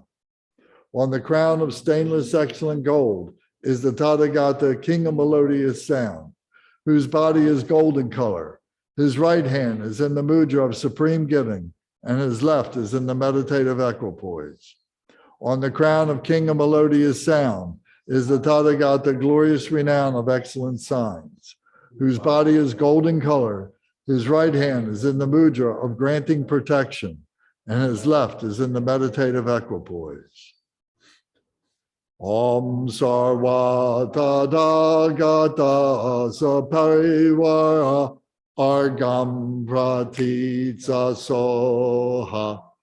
Om Sarva Tathagata Saparivara Padyam Pratitsa Soha. Om Sarva Tathagata Saparivara Pushpalm Pratitsa Soha. Om Sarva Tathagata Saparivara Dupam Pratitsa Soha. Om Sarva Tathagata Saparivara Alokam Pratitsa Soha.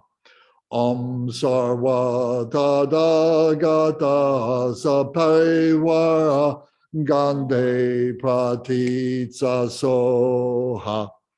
Om Sarva Tathagata Saparivara Nuitaya Pratitsa Soha.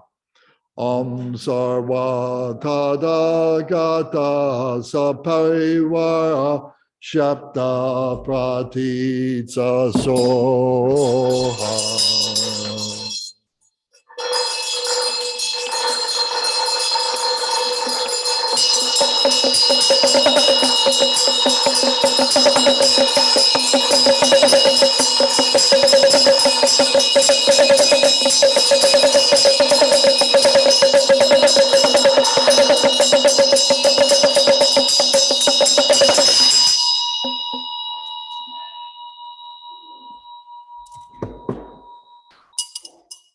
Now the praise.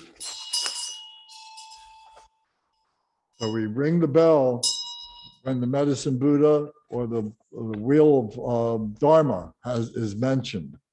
So there's three places, and then we also ring the bell at the conclusion of the praise. I praise and prostrate to the medicine Buddha, who radiates the light of the Vayadora jewel. Exalted One, your compassion pervades all beings, dispelling the suffering of the lower realms and the sickness of the three poisons by the mere hearing of your name. I confess the evil deeds which I have accumulated from beginningless time. I rejoice in all virtue. I beseech you to turn the wheel of the Dharma of the three yanas and abide until the end of samsara. The Exalted One, Lama, the King of Medicine, you possess the glory of the spontaneous establishment of the two benefits. Who are tortured by the sickness of the three poisons, have the glory of joy, happiness, and freedom from illness. Urge con la non pe chom dende, sensam to pe nantro dug now sa, dug som ne sal sange mangila, veduya yi vola chak salto, dog me ne sag dik sag gur yi rang. Dexum choki korlo causation. Nanyan mida sitar sukpar so. Lame mente galpo chom dende. Dongni longi jupe palnawa. Duxum neki zerwe jowanam. Ne me gade palace parso.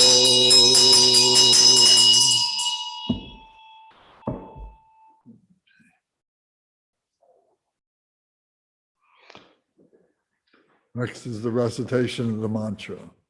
I invoke the commitment of the 8 Sugatas and retinues by the recitation of the mantras. Limitless right ways of women to manifest from their bodies and pervade myself and all sentient beings, especially the ones who are the focus of my attention. They purify the obscurations of karma, afflictive emotions, sickness, possession, evil deeds, and broken samaya, which are all purified.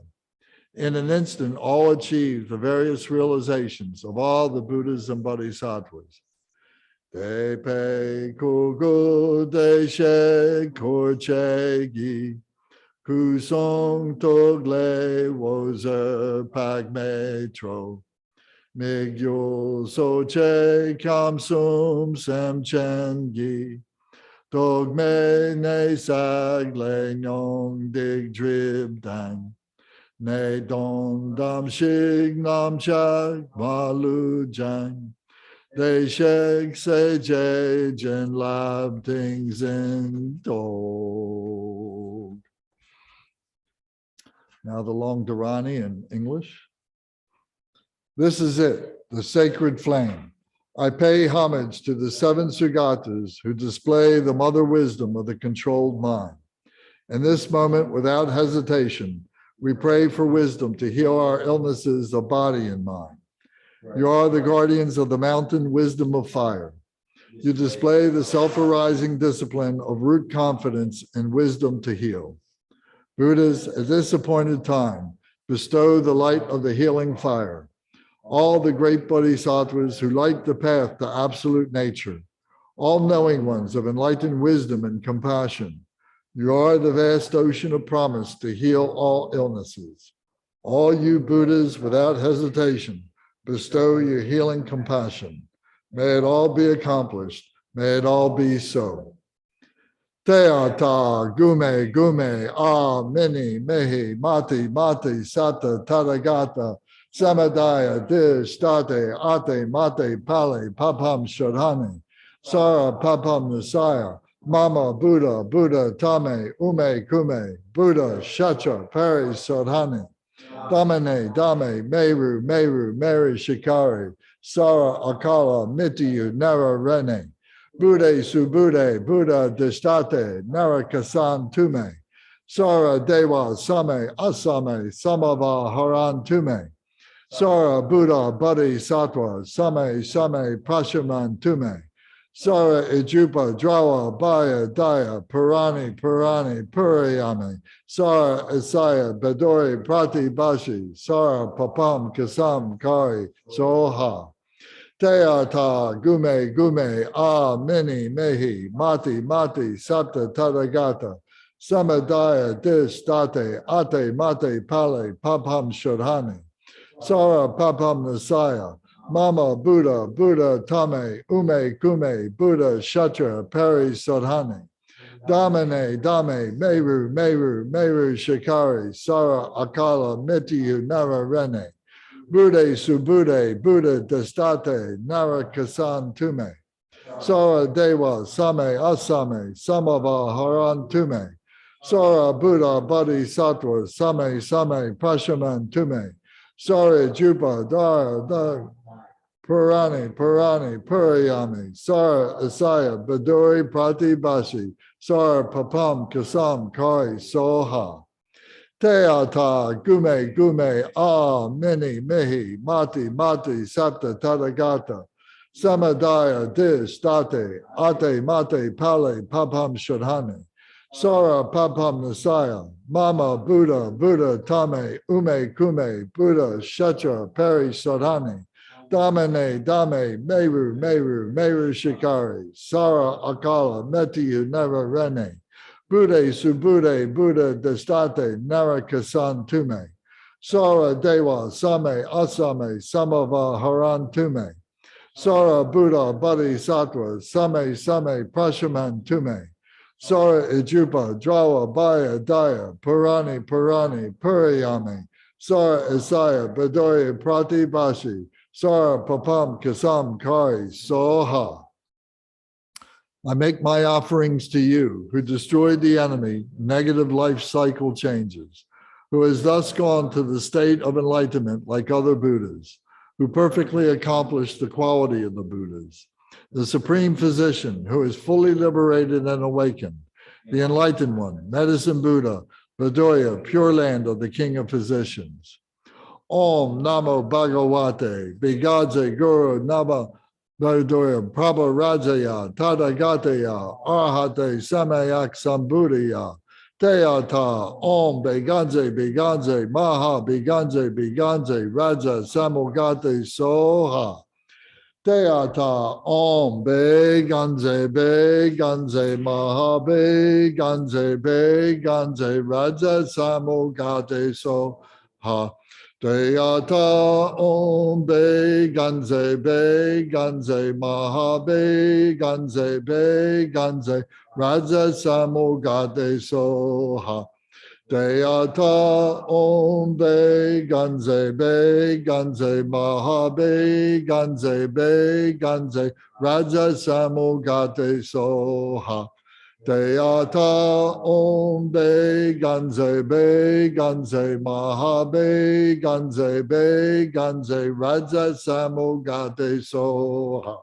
Teata Om Biganze, Biganze, Raja Samogate Soha. Teata Om Biganze, Maha Biganze, Raja Samogate Soha. Teata Om Biganze, Maha Biganze, Raja Samogate Soha. Teata Om Biganze, Maha Biganze, Raja Samogate Soha. Teata Om Biganze, Maha Biganze, Raja Samogate Soha.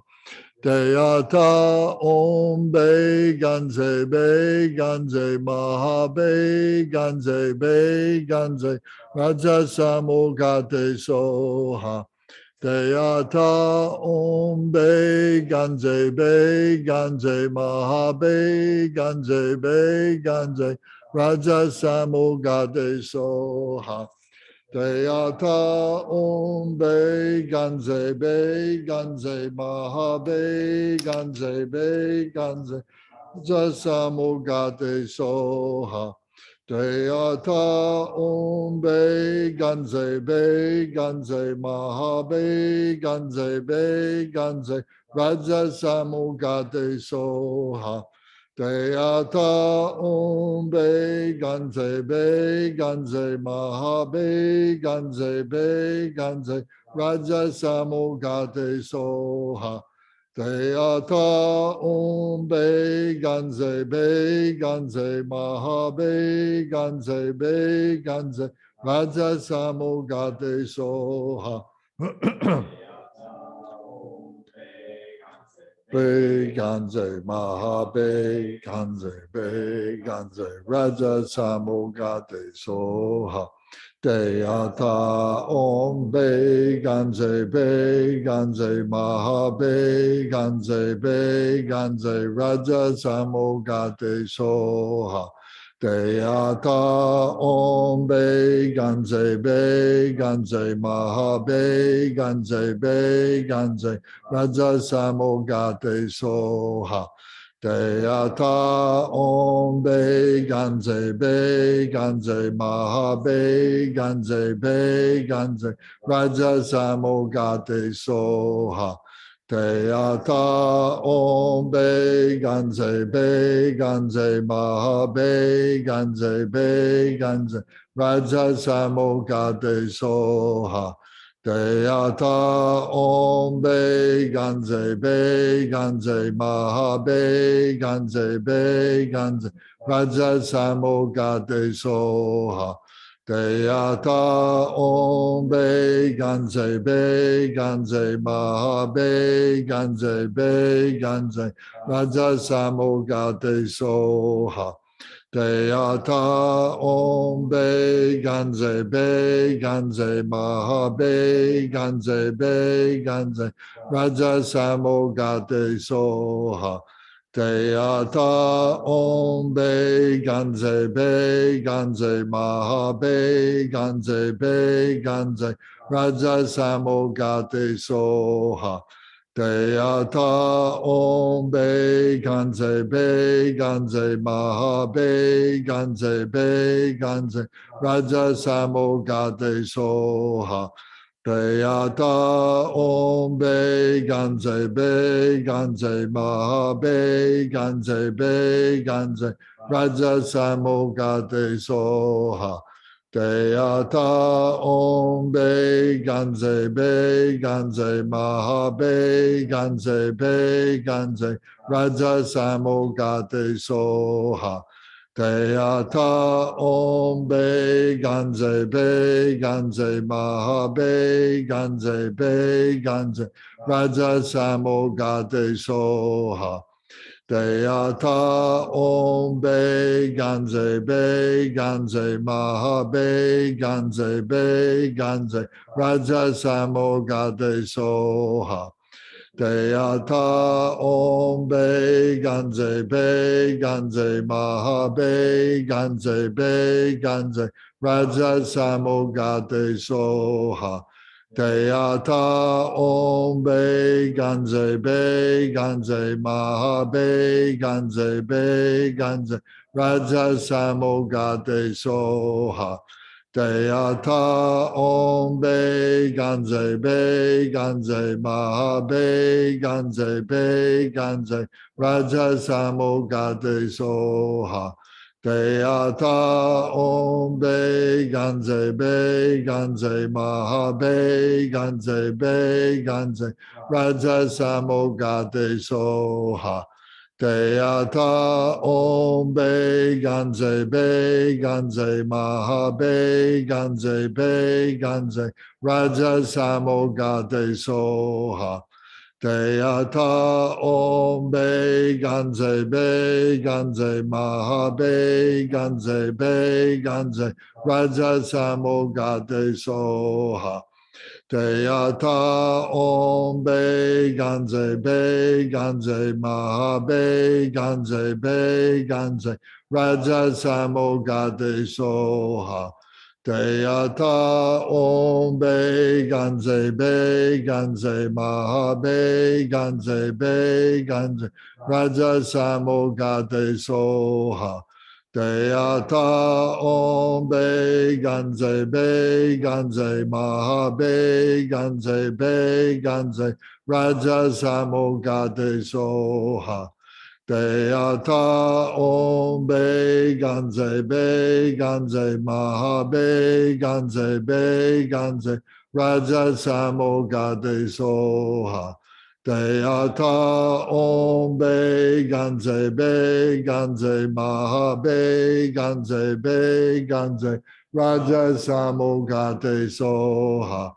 Deyata Om Be Ganze Be Ganze Maha Be Ganze Be Ganze Raja Samogate Soha. Deyata Om Be Ganze Be Ganze Maha Be Ganze Be Ganze Raja Samogate Soha. Deyata Om Be Ganze Maha Be Ganze Raja Samogate Soha. Deyata Om Be Ganze Maha Be Ganze Raja Samogate Soha. Deyata Om Be Ganze Maha Be Ganze Raja Samogate Soha. Deyata Om Be Ganze Maha Be Ganze Raja Samogate Soha. Dadon Bigaje Bigaje Maha Bigaje Bigaje Raja Samogati Soha Dea Don Bigaje Bigaje Maha Bigaje Bigaje Raja Samogati Soha Dea Don Bigaje Bigaje Maha Bigaje Bigaje Raja Samogati Soha Dea Don Bigaje Bigaje Maha Bigaje Bigaje Raja Samogati Soha Dea Don Bigaje Bigaje Maha Bigaje Bigaje Raja Samogati Soha Jaya Taum Bigaje Bigaje Maha Bigaje Bigaje Raja Samugade Soha Jaya Taum Bigaje Bigaje Maha Bigaje Bigaje Raja Samugade Soha Jaya Taum Bigaje Bigaje Maha Bigaje Bigaje Raja Samugade Soha Jaya Taum Bigaje Bigaje Maha Bigaje Bigaje Raja Samugade Soha Jaya Taum Bigaje Bigaje Maha Bigaje Bigaje Raja Samogade Zoha Dea the Om Bigaze Bigaze Ma Bigaze Bigaze Raja Samogade Zoha Dea the Om Bigaze Bigaze Ma Bigaze Bigaze Raja Samogade Zoha Dea the Om Bigaze Bigaze Ma Bigaze Bigaze Raja Samogade Zoha Dea the Om Bigaze Bigaze Ma Bigaze Bigaze Raja Samogade Zoha Jaya Taum Bigaje Bigaje Maha Bigaje Bigaje Raja Samogade Zoha Jaya Taum Bigaje Bigaje Maha Bigaje Bigaje Raja Samogade Zoha Jaya Taum Bigaje Bigaje Maha Bigaje Bigaje Raja Samogade Zoha Jaya Taum Bigaje Bigaje Maha Bigaje Bigaje Raja Samogade Zoha Jaya Taum Bigaje Bigaje Maha Bigaje Bigaje Raja Samugade Soha Dea Taum Bigaje Bigaje Maha Bigaje Bigaje Raja Samugade Soha Dea Taum Bigaje Bigaje Maha Bigaje Bigaje Raja Samugade Soha Dea Taum Bigaje Bigaje Maha Bigaje Bigaje Raja Samugade Soha Dea Taum Bigaje Bigaje Maha Bigaje Bigaje Raja Samugade Soha Jaya Taum Bigaje Bigaje Maha Bigaje Bigaje Raja Samogade Zoha Jaya Taum Bigaje Bigaje Maha Bigaje Bigaje Raja Samogade Zoha Jaya Taum Bigaje Bigaje Maha Bigaje Bigaje Raja Samogade Zoha Jaya Taum Bigaje Bigaje Maha Bigaje Bigaje Raja Samogade Zoha Jaya Taum Bigaje Bigaje Maha Bigaje Bigaje Raja Samogade Zoha Jaya Taum Bigaje Bigaje Maha Bigaje Bigaje Raja Samogade Zoha Jaya Taum Bigaje Bigaje Maha Bigaje Bigaje Raja Samogade Zoha Jaya Taum Bigaje Bigaje Maha Bigaje Bigaje Raja Samogade Zoha Jaya Taum Bigaje Bigaje Maha Bigaje Bigaje Raja Samogade Zoha like bees around a beehive. They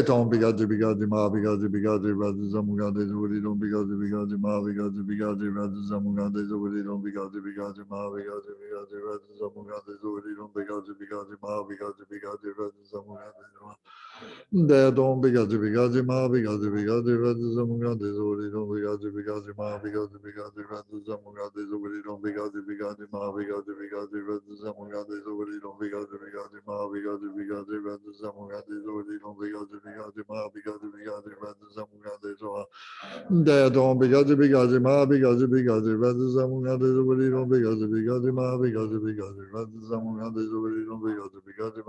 don't because ma because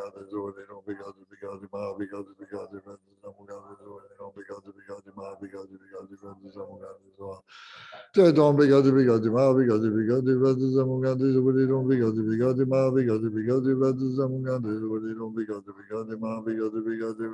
zamugade zuri don't because ma because rather zamugade zuri don't because ma because rather zamugade zuri they don't because ma because rather zamugade zuri don't because ma because rather zamugade zuri don't because ma because rather zamugade zuri don't because ma because rather zamugade zuri don't because ma because rather zamugade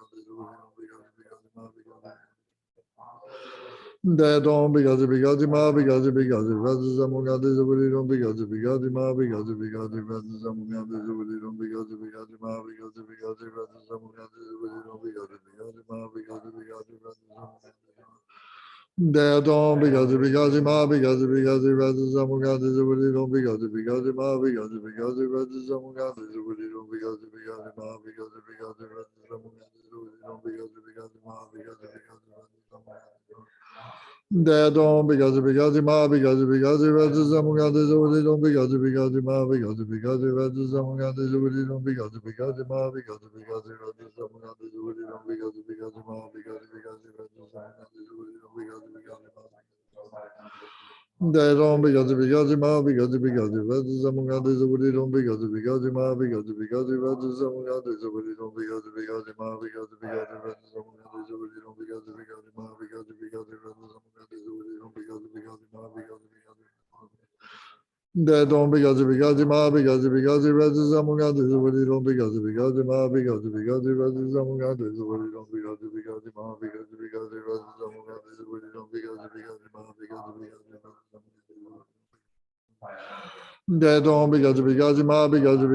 because ma because Razamuganda Zodi don't because ma because they don't because ma because Razamuganda Zodi don't because ma because Razamuganda Zodi don't because ma because Razamuganda Zodi don't because ma because Razamuganda Zodi don't they don't because ma because Razamuganda Zodi don't because ma because Razamuganda Zodi don't because ma because Razamuganda Zodi don't because ma because they don't because ma because Razamuganda Zodi don't because ma because Razamuganda Zodi don't because ma because Razamuganda Zodi don't because ma because Razamuganda Zodi don't because ma because they don't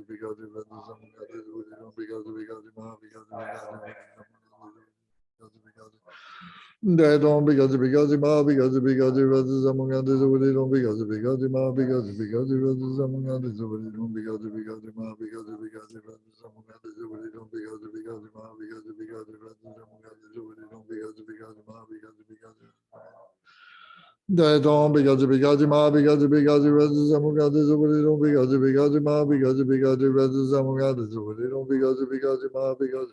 Zodi don't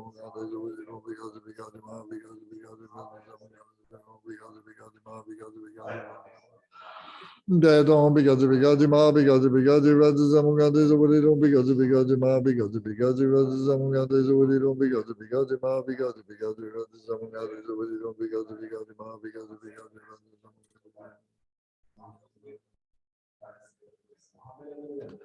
they don't because ma because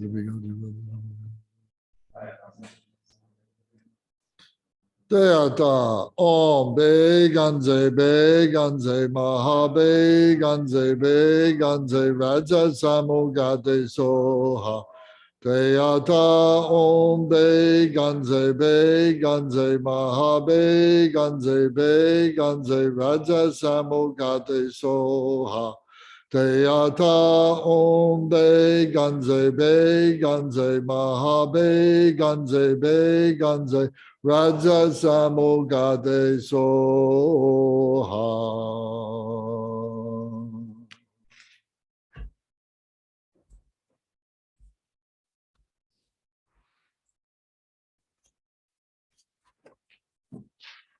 Another dissolution.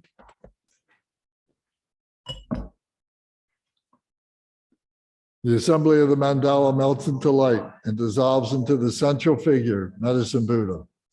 Glorious renown of excellent signs melts into light and dissolves into the crown of King of Melodious Sound. King of Melodious Sound melts into light and dissolves into the crown of stainless excellent gold. Stainless excellent gold melts into light and dissolves into the crown of supreme glory free from sorrow. Supreme glory free from sorrow melts into light and dissolves into the crown of melodious ocean of Dharma proclaimed. Melodious ocean of Dharma proclaimed melts into light, dissolves into the crown of King of clear knowing, melts into light, dissolves into the crown of the healing master, lapis lazuli radiance. From the three special places of the body, speech, and mind of the Medicine Buddha, white, red, and blue, transcendent awareness light radiates and dissolves into my three special places, purifying the three obscurations. The Medicine Buddha melts into light and dissolves into me through the crown of my head. I become inseparable from the great embodiment of all the victorious wisdom and compassion. Corso gusu sowo kulaten, manle kusum togli nezom le. Wozer karma tige yeshetro. Rangi ne som tempe drip sum dai. So wusu rangi chi wo tim. Yume gya kun ken se rang su che. Dong jo cha gya chen pu nao so. I rest in the state of the Mahamudra, all-pervading emptiness. So now we'll do a series of 5-minute meditations.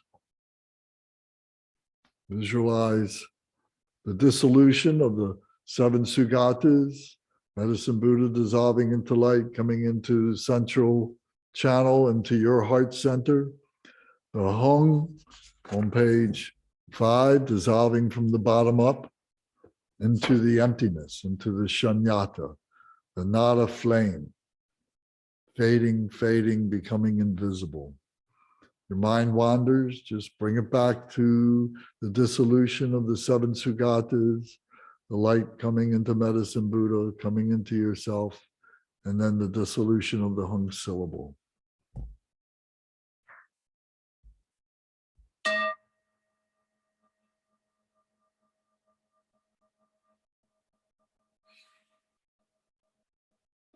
Take a deep breath and hold it. Keep your back straight. Exhale through both nostrils and hold that empty breath.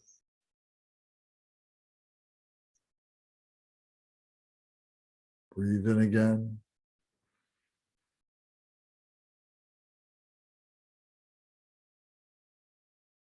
Exhale.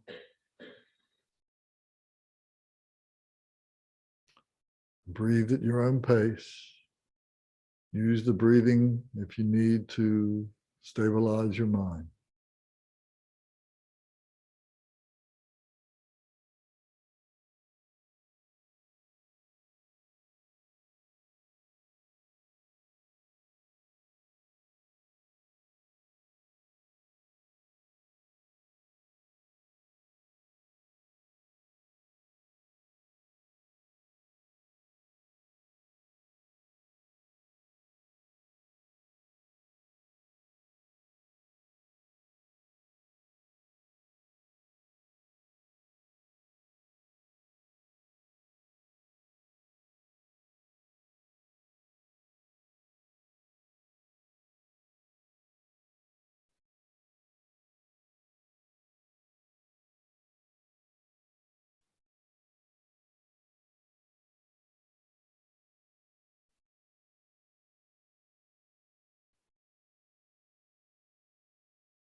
Take a deep breath. Exhale, open your eyes. If you like, you can take a drink of water, move about, stretch your arms.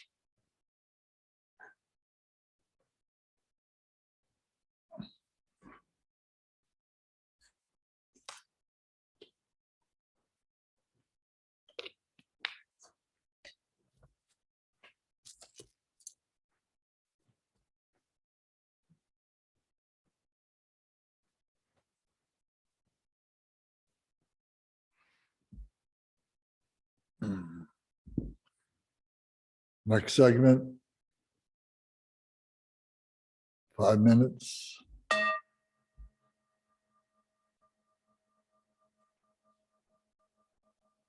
Keep your back straight.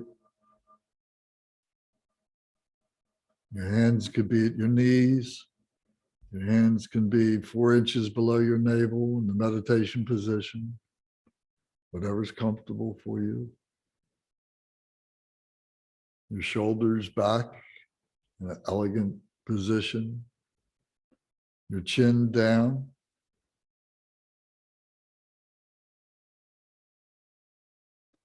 Your eyes open or closed. They're open just to gaze, not looking at anything special, just to gaze 3 or 4 feet in front of you. Your eyes are closed, just stay relaxed.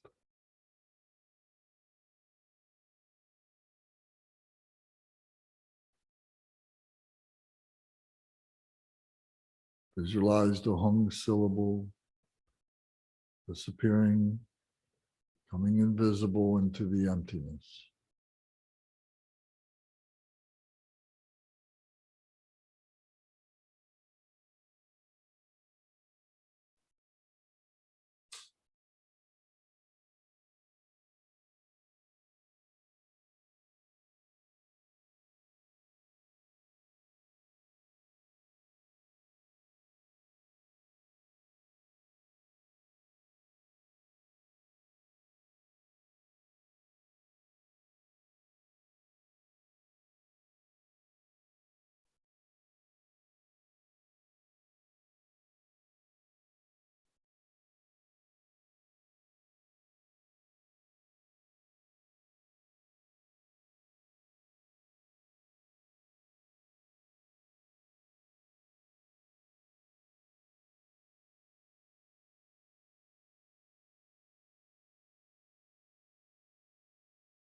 Deep breath. Open your eyes for a moment. Stretch. Whatever you need to do. Stay loose.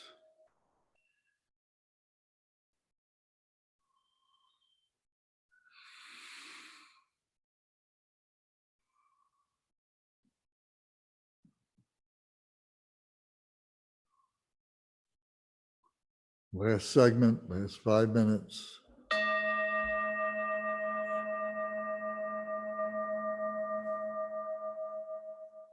Rest your body. Don't feel any tension in your body. Keep your back straight. Relax your shoulders. Keep your chin tucked in a little bit. Your senses are working. You may hear things. You may feel things. Just let them go. Perfectly natural. Just relax.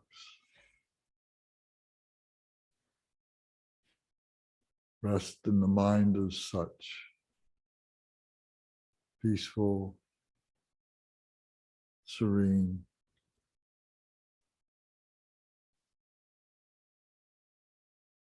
Just relax.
Take a deep breath and hold it.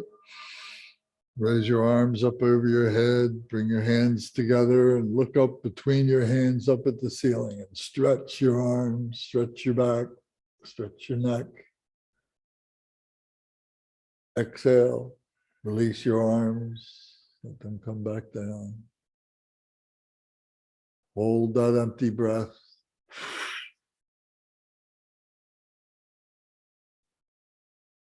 Inhale again, both nostrils. Raise your hands up over your head. Look up through your hands at the ceiling and stretch. Hold the breath.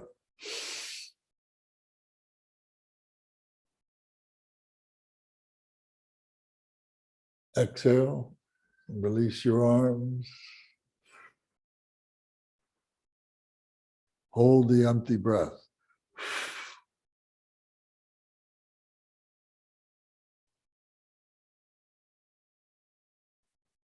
Breathe in again, very deeply, all the way down to your navel. Bring it in, open up your arms, bring them up.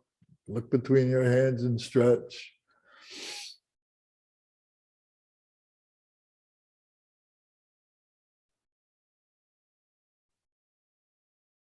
Exhale. Release your arms. Hold the breath.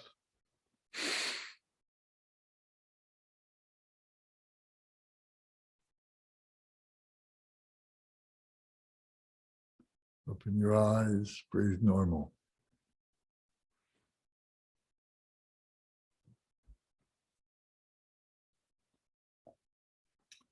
Okay. Now page 12, the dedication.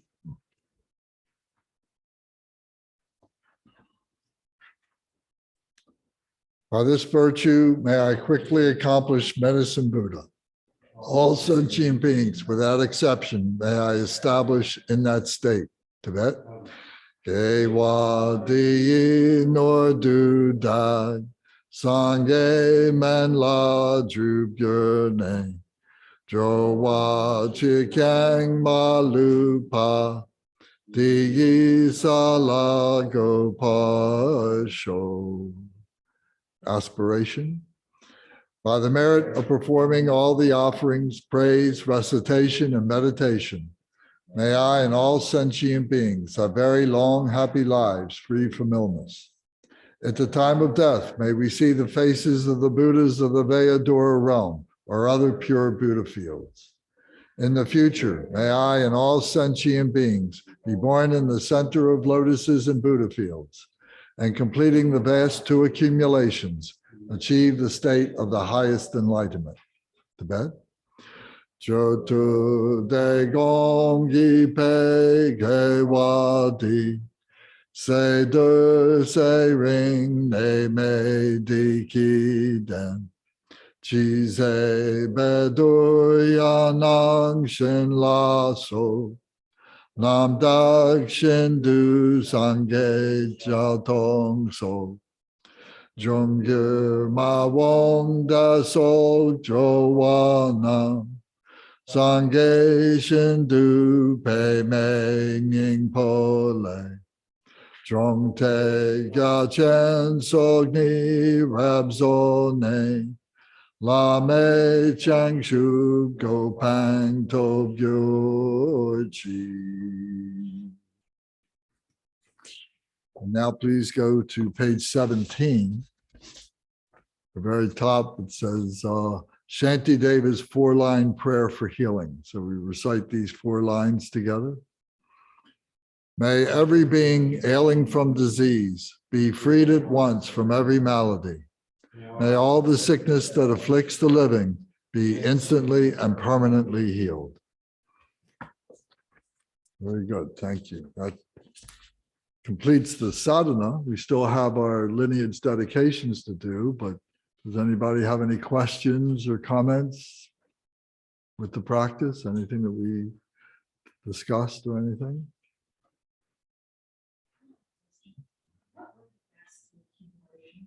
The vast 2 accumulations, wisdom and merit or compassion. What are the two benefits? Mhm. Looking at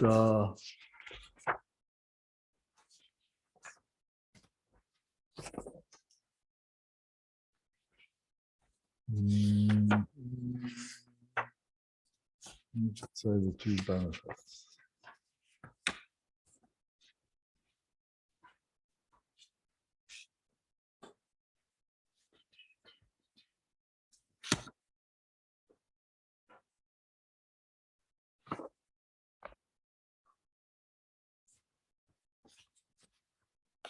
Well, it doesn't say it here.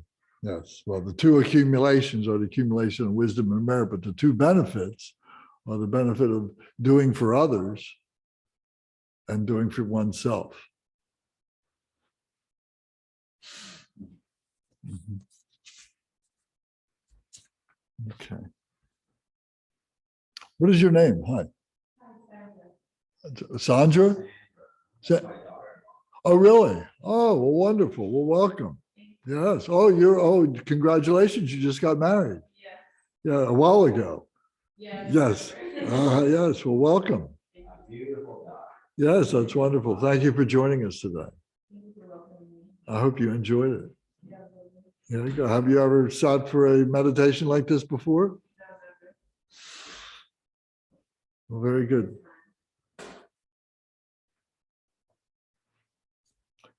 Okay, well then we'll do our dedication, our lineage dedication. So we go to page 157 in the Deity Yoga Prayer Book.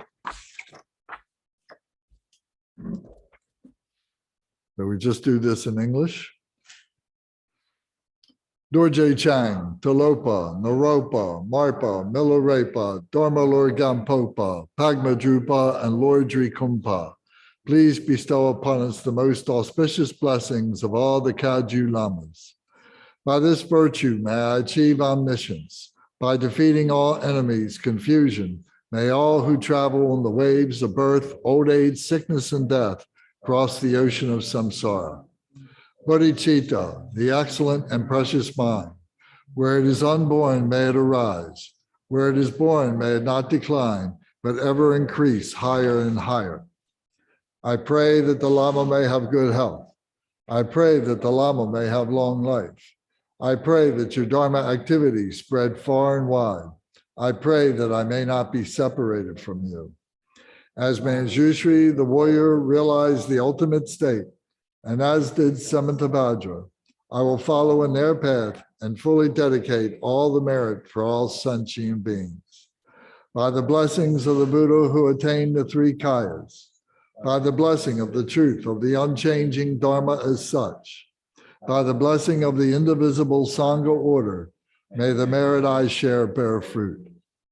By the virtues collected in the three times, by myself and all beings in samsara and nirvana, and by the innate word of virtue, may I and all sentient beings quickly attain unsurpassed, perfect, complete, precious enlightenment.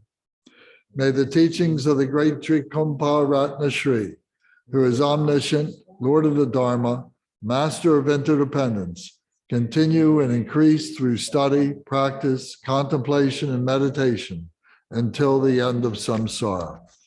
Next page are the long life prayers for the living masters. For this realm, encircled by the snow-covered mountains, you are the source of every benefit and bliss without exception. Tenzin Gyatso, you are one with Avalokiteshvara. May you remain steadfast until samsara's end. Embodiment of the three precious jewels, Padmapani, who holds the teachings of the victorious wisdom, seeing the all-goodness meaning with the wisdom eye, may you who are spontaneously established activities live long for hundreds of kalpas. Noble Manjushri, the Lord of speech, who manifests to hold the teachings of the triple gem, who raises the lamp of the sage's teachings. May you who are the light of the Dharma live long for hundreds of kalpas. Next page. The one known in the Holy Land as Aryadeva emanated into the Gar clan of Eastern Tibet as Jo Dingpa, the heart son of Jignan Sumgun. May the life of glorious Garchin remain steadfast for 100 eons. In this age of strife, when the victor's teaching faces hardship, through his powerful Vajra-like conduct, he takes on himself the heavy responsibility of the unbiased teaching. May Garchin, the son of the teachings, live long. Om, ah, hum. Om, ah, hum. Om, ah, hum. May my body, speech, and mind become inseparable with the body, speech, and mind of all the enlightened ones for the benefit of all beings. Thank you.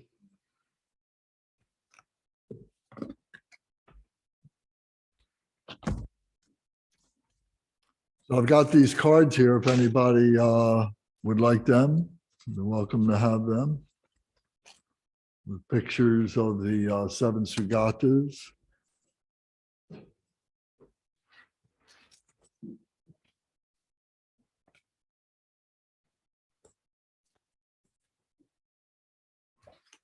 Okay, so we'll be back in a couple of weeks, and I think we'll do this practice again, but we'll do without the explanations unless there's questions, but we'll do a good serious retreat, a good serious practice.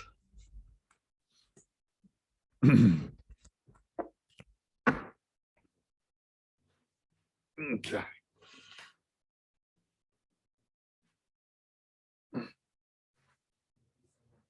Oh, you're welcome. You're welcome. Thank you.